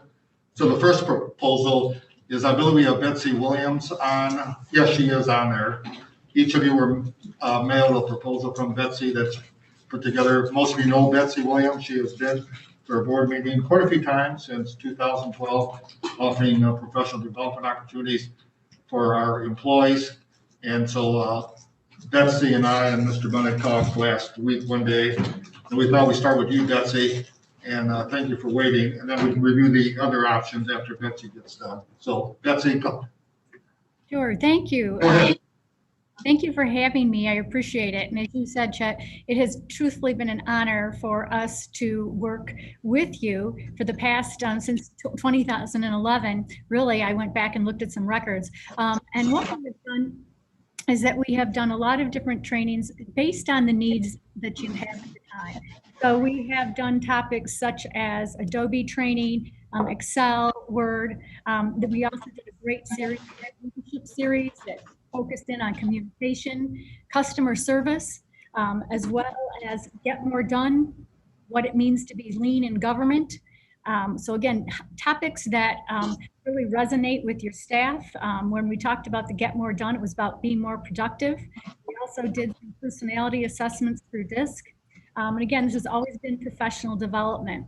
In 2019, we worked very closely with you in regards to cybersecurity, and putting together training based on your needs. That's what we do at MMTC, at NMC, is that we put together training, active learning based on, you certainly have a history of working together and know your team and your staff there, and applaud all the work that they are doing.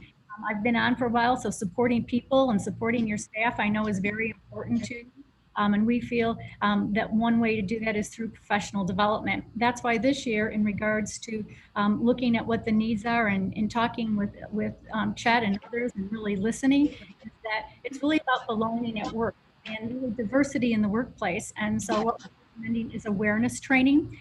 We would be doing 2-hour sessions right there on site, and have through those through the training, through the awareness training, really based on inclusion and training, what it means to be diverse in a workplace, and just again, just have open dialogue with the staff there as we have in the past, and that's really what we are proposing today. I also know in different conversations too that this is a topic that's important to also for like insurance reasons and many other things like that.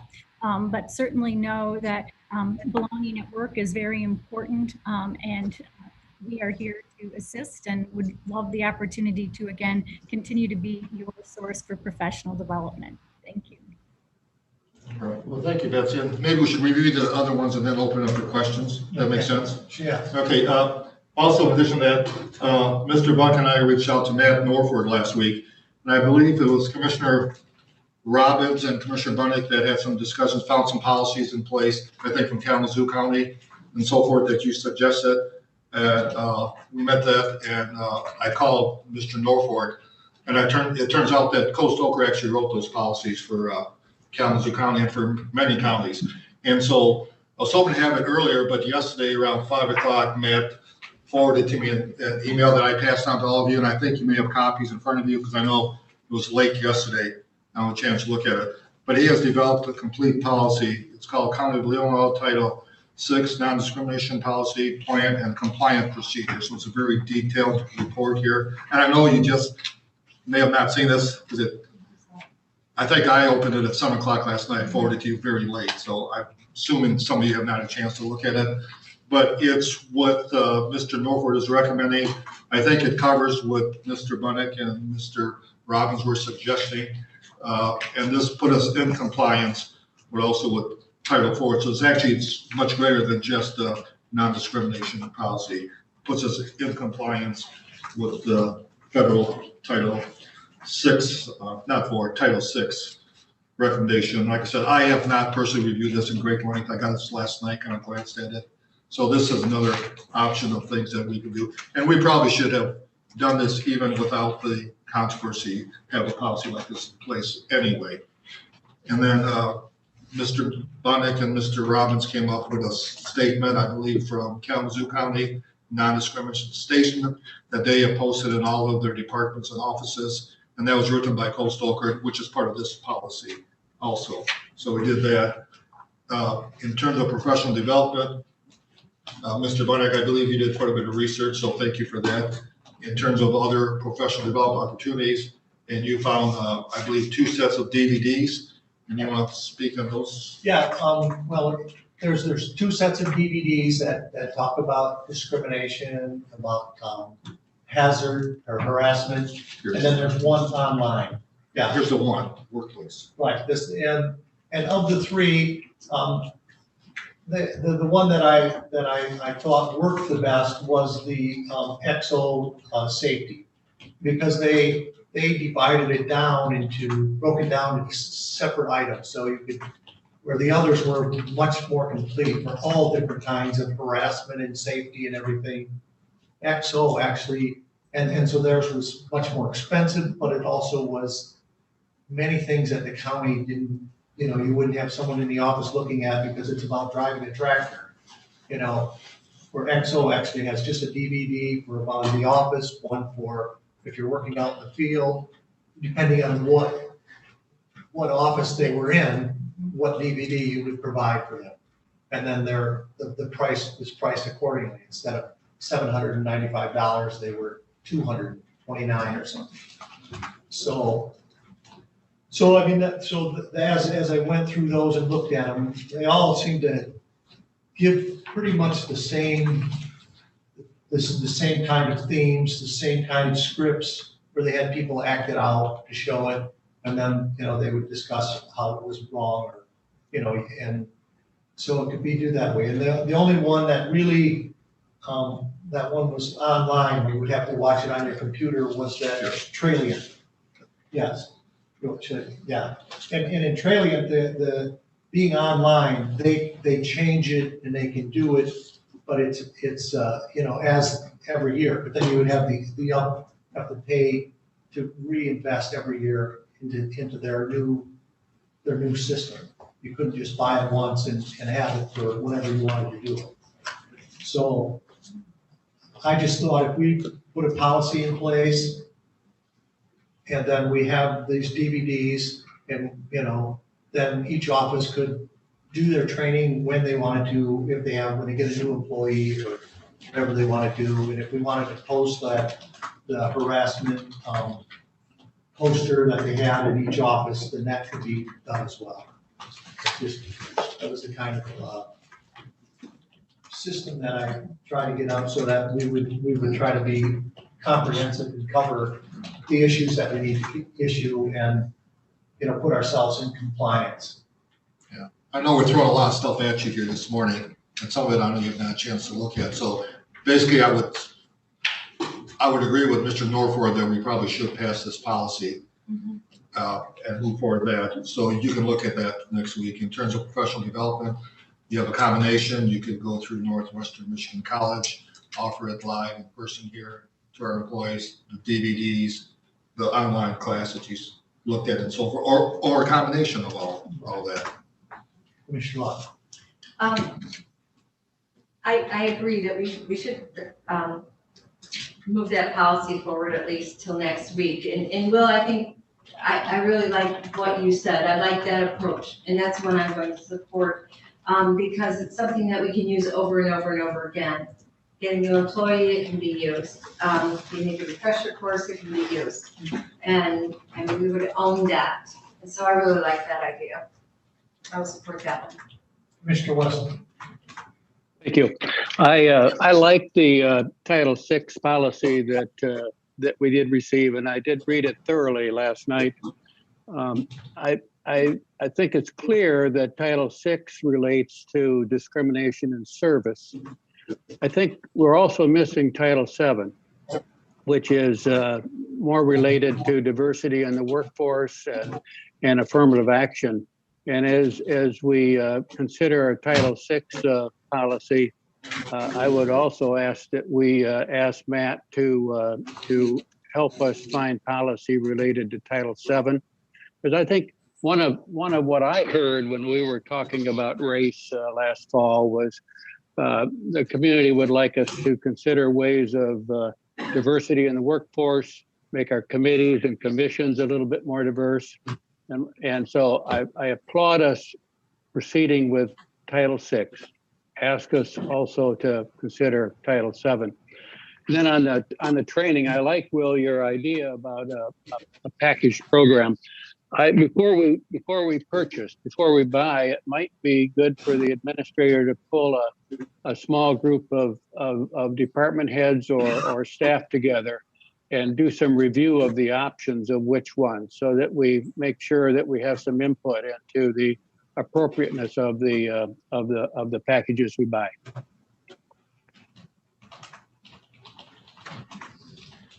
Each one of these will give you, a sample of them. They'll actually, of course, they have words written over it, so you can't, copy it, or if you do, it's gonna say this is a sample, but you could watch actually what they are, and that's what I went through with 2 of the 3. I didn't do the online one.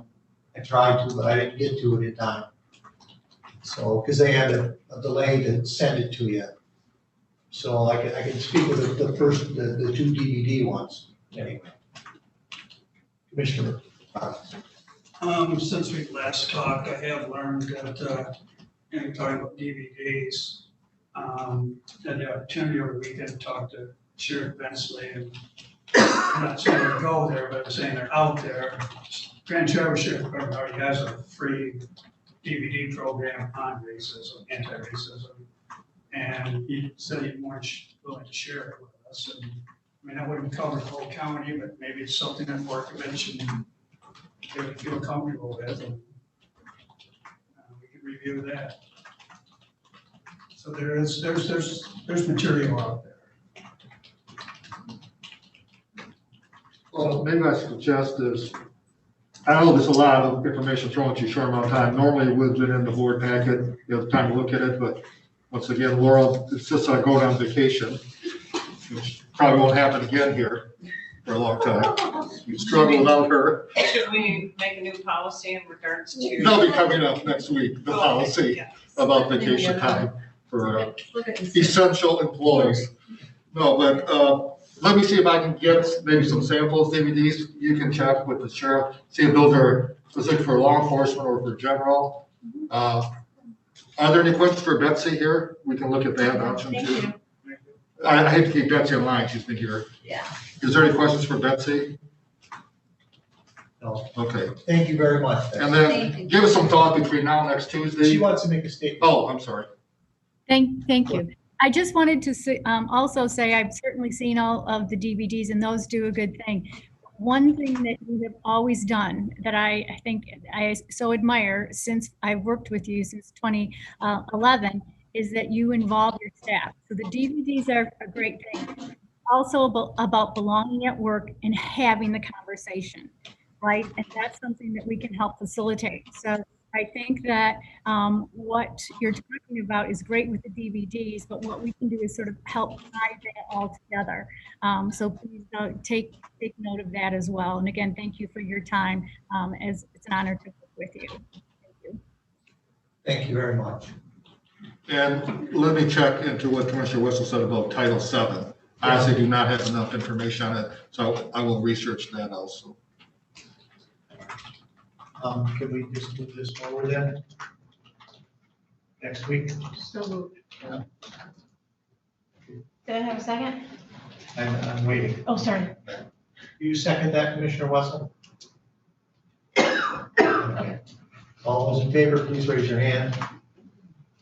All those opposed, same sign. Motion passes 6-0. Thank you very much. All right, then that brings us to a review of financials. I really had no questions. No? We had a lot of D&W, a lot of oil changes, and a lot of standard stuff.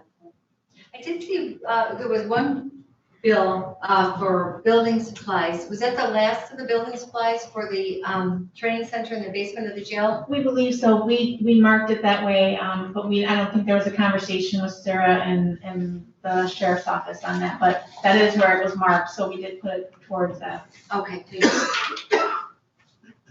All right. So then any special reports by staff commissioners or affiliated agencies? Well, not just reports, just an update. Mr. Lebo, we did get the contract with Mr. Lebo. We should be starting fairly soon. I did see him here. Oh, was he here today? Okay. Yeah. That's maybe his first day then. Yeah. Okay. Letter up front. Oh, okay. All right, so then that would bring us to public comment. If there's public comment, yes, please come forward. And if you're out there on the phone, please call 231-256-8109. 231-256-8109. Howdy. My name's Dave Brigham. I'm here to speak to the concerns of Oakville. I've been a resident taxpayer property owner in, okay, Dave Brigham. I live north of Northport, and there are a lot of oak trees in the proximity of my neighborhood. I've been living in Leelanau Township as a taxpayer property owner since 1972. After hearing Kama Ross put so much emphasis on education, I'd like to ask the commissioners if they would consider funding Kama to design a bulletin, a flyer, an Oakville warning flyer that could be inserted in the enterprise. That would be something that could be taken out and somebody could lay on their table rather than running an ad. I was trying to think of how you can easily educate the public without classrooms and everything. And I fully support the education thing. Let me share with you an experience I had that got me on this Oakville track last year. My neighbor and I found a new firewood supplier. We heat our homes partially with firewood and have for a long time. We found a firewood supplier. He was a good man, hardworking man, lives down by the Cedar area. And he invested in a wood processor last year, and he processes around 500 face cord of firewood a year. And he brought us some real nice quality maple and beech firewood last year. Between my neighbor and I, we bought about 22 cords from this man. And we were pleased to have this new source. And reliable, very professional man. And I called him last winter just to say hello. And he offered to sell me at that time some oak that he was processing. And I asked him where it came from, and he said some of it came from the Lake Ann area. And I'm familiar with the Lake Ann area. I have a niece that lives there who had her oak trees. She had to have her oak trees removed from her property last year, infested with oak wilt. So I brought it to his attention, concern from oak wilt, hot spot in Lake Ann, and bringing that wood into Leelanau County. Well, he was not sure if that wood was infected or not because he had purchased the wood from a tree service company. And so I learned from a conversation with this man that he did not have much knowledge about how oak wilt was transmitted. And so I told him quickly that we were not interested in buying oak from him, and especially bringing it to the northern end of the county. And I tried to explain to him the best I could from what conversations I had earlier with Kama, how she explained that if it's an infested tree and the wood is cut and it's moved before the bark comes off, there's a likelihood that the disease, the insect, will spread into your neighborhood. So he was completely unaware of any particulars about how the oak wilt was transmitted. So then I called Tom, a couple of weeks later, I called Tom Deering, and who's Deering Tree Service. He created that business in 1973. We had a very cordial, very lengthy conversation. He was very accommodating. I believe he's a certified arborist. And he explains to me that, and I mentioned the Lake Ann wood to him, and he explained to me that when they cut infested trees, oak wilt infested trees from a customer's property, that he brings it to their yard. They run it through a chipper up to, I think he said, a 17-inch diameter, quite a large. I didn't believe they could chip something that large. And then they send it to the biofuel plant in Cadillac for fuel. Sir, you're limited to 5 minutes. Oh, I'm sorry. Well, anyway, but he said, then we burn the rest of it in our heater for our shop here.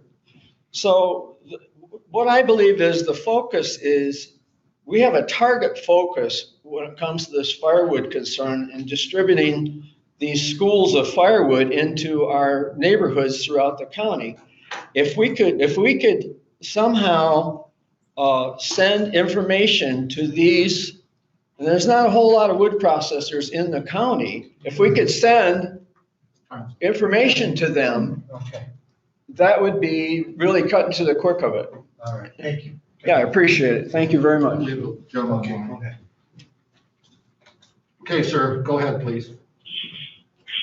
Good afternoon, Commissioner. My name is John Fletcher. I live in Leelanau. Some commissioners consistently fail to wear masks during BOC meetings, which are also attended by county staff and the public. Wearing masks in the government building was approved by the commissioners in May 2020. It was the COVID plan. What entitlement or unique privilege do these commissioners have which enables them to violate or disregard the COVID plan? Commissioners have a responsibility to comply with the plan. Failure to do that puts other commissioners, staff, and guests at risk of transmission of COVID-19. Commissioners who fail to wear masks should attend meetings via Zoom. Thank you. Thank you. So please call 256-8109 if you have public comment, 256-8109. Go ahead. All right, thank you. My name is Mike Bertles. I live up near Northport.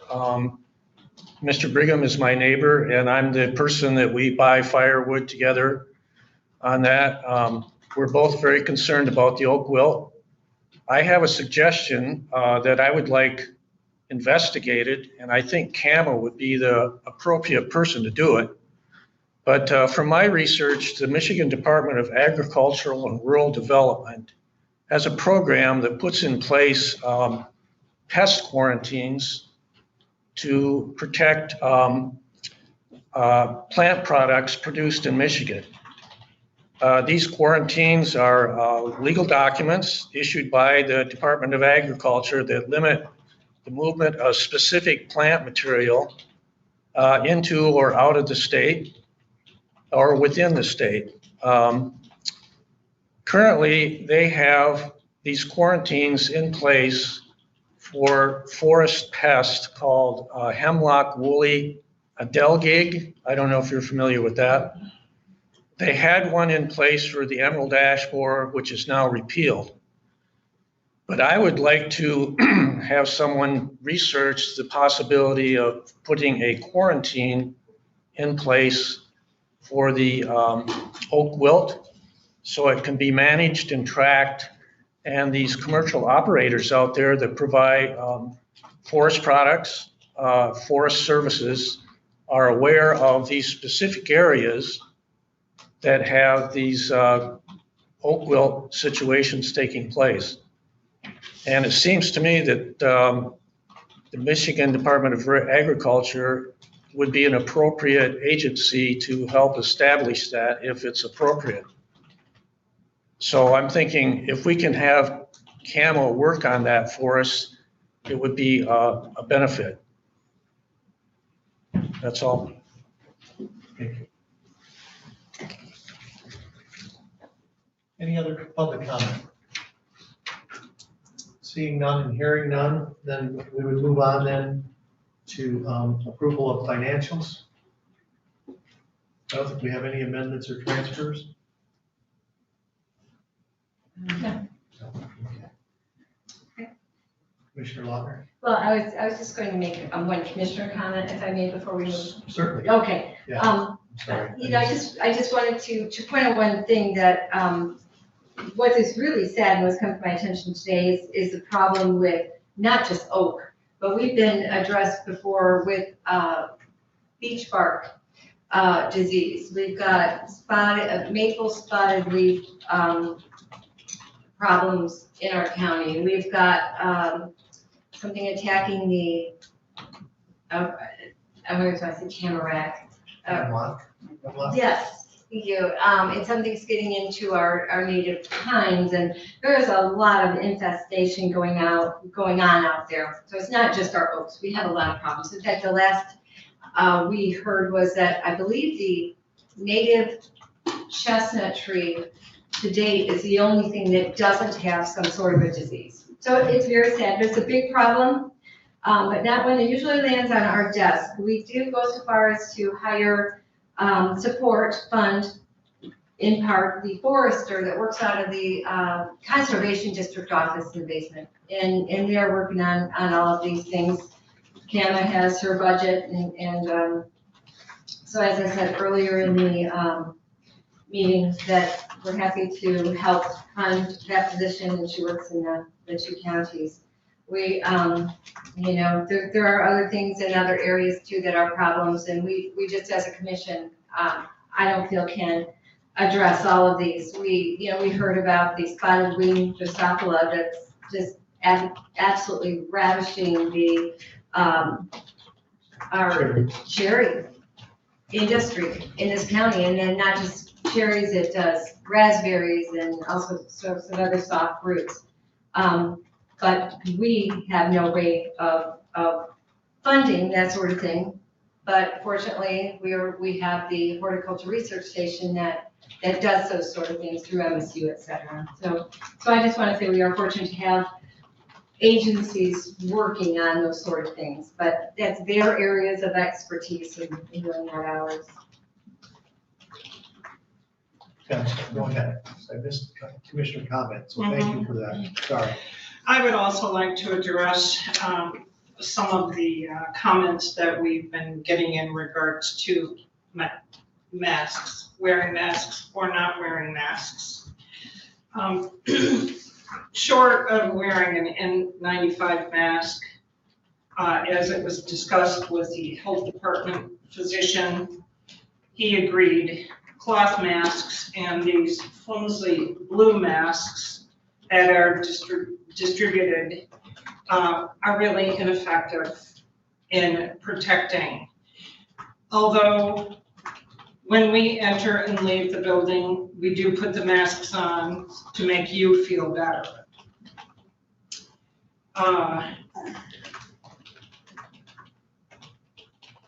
Also, as commissioners, we are granted the opportunity to not wear a mask while we are sitting at this counter with our petitions in place to serve the public. Per Governor Whitmer. Per Governor Whitmer. Thank you. Any other comments? Commissioner Elmore? Just FYI, I wear a KN95 mask, which is deemed very effective. I like it. It gives me a lot of room to breathe.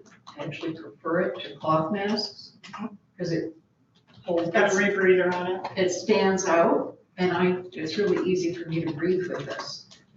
I wear it everywhere, and I have found these to be very, very effective. And particles travel in the air, so I appreciate people's comments. I believe I wear a mask to protect myself, but to protect everyone around me. And I look forward to when our society can resume some semblance of normal. So thank you. Any other comments? So then we will move on to claims and accounts. Commissioner Lochner? I would recommend approval of claims and accounts $60,643.46. I'll second. All those in favor, please raise your hand. All those opposed, the same sign. Motion passes 6-0. I would recommend approval of post audit $1,560,933.19. Second. All those in favor, please raise your hand. All those opposed,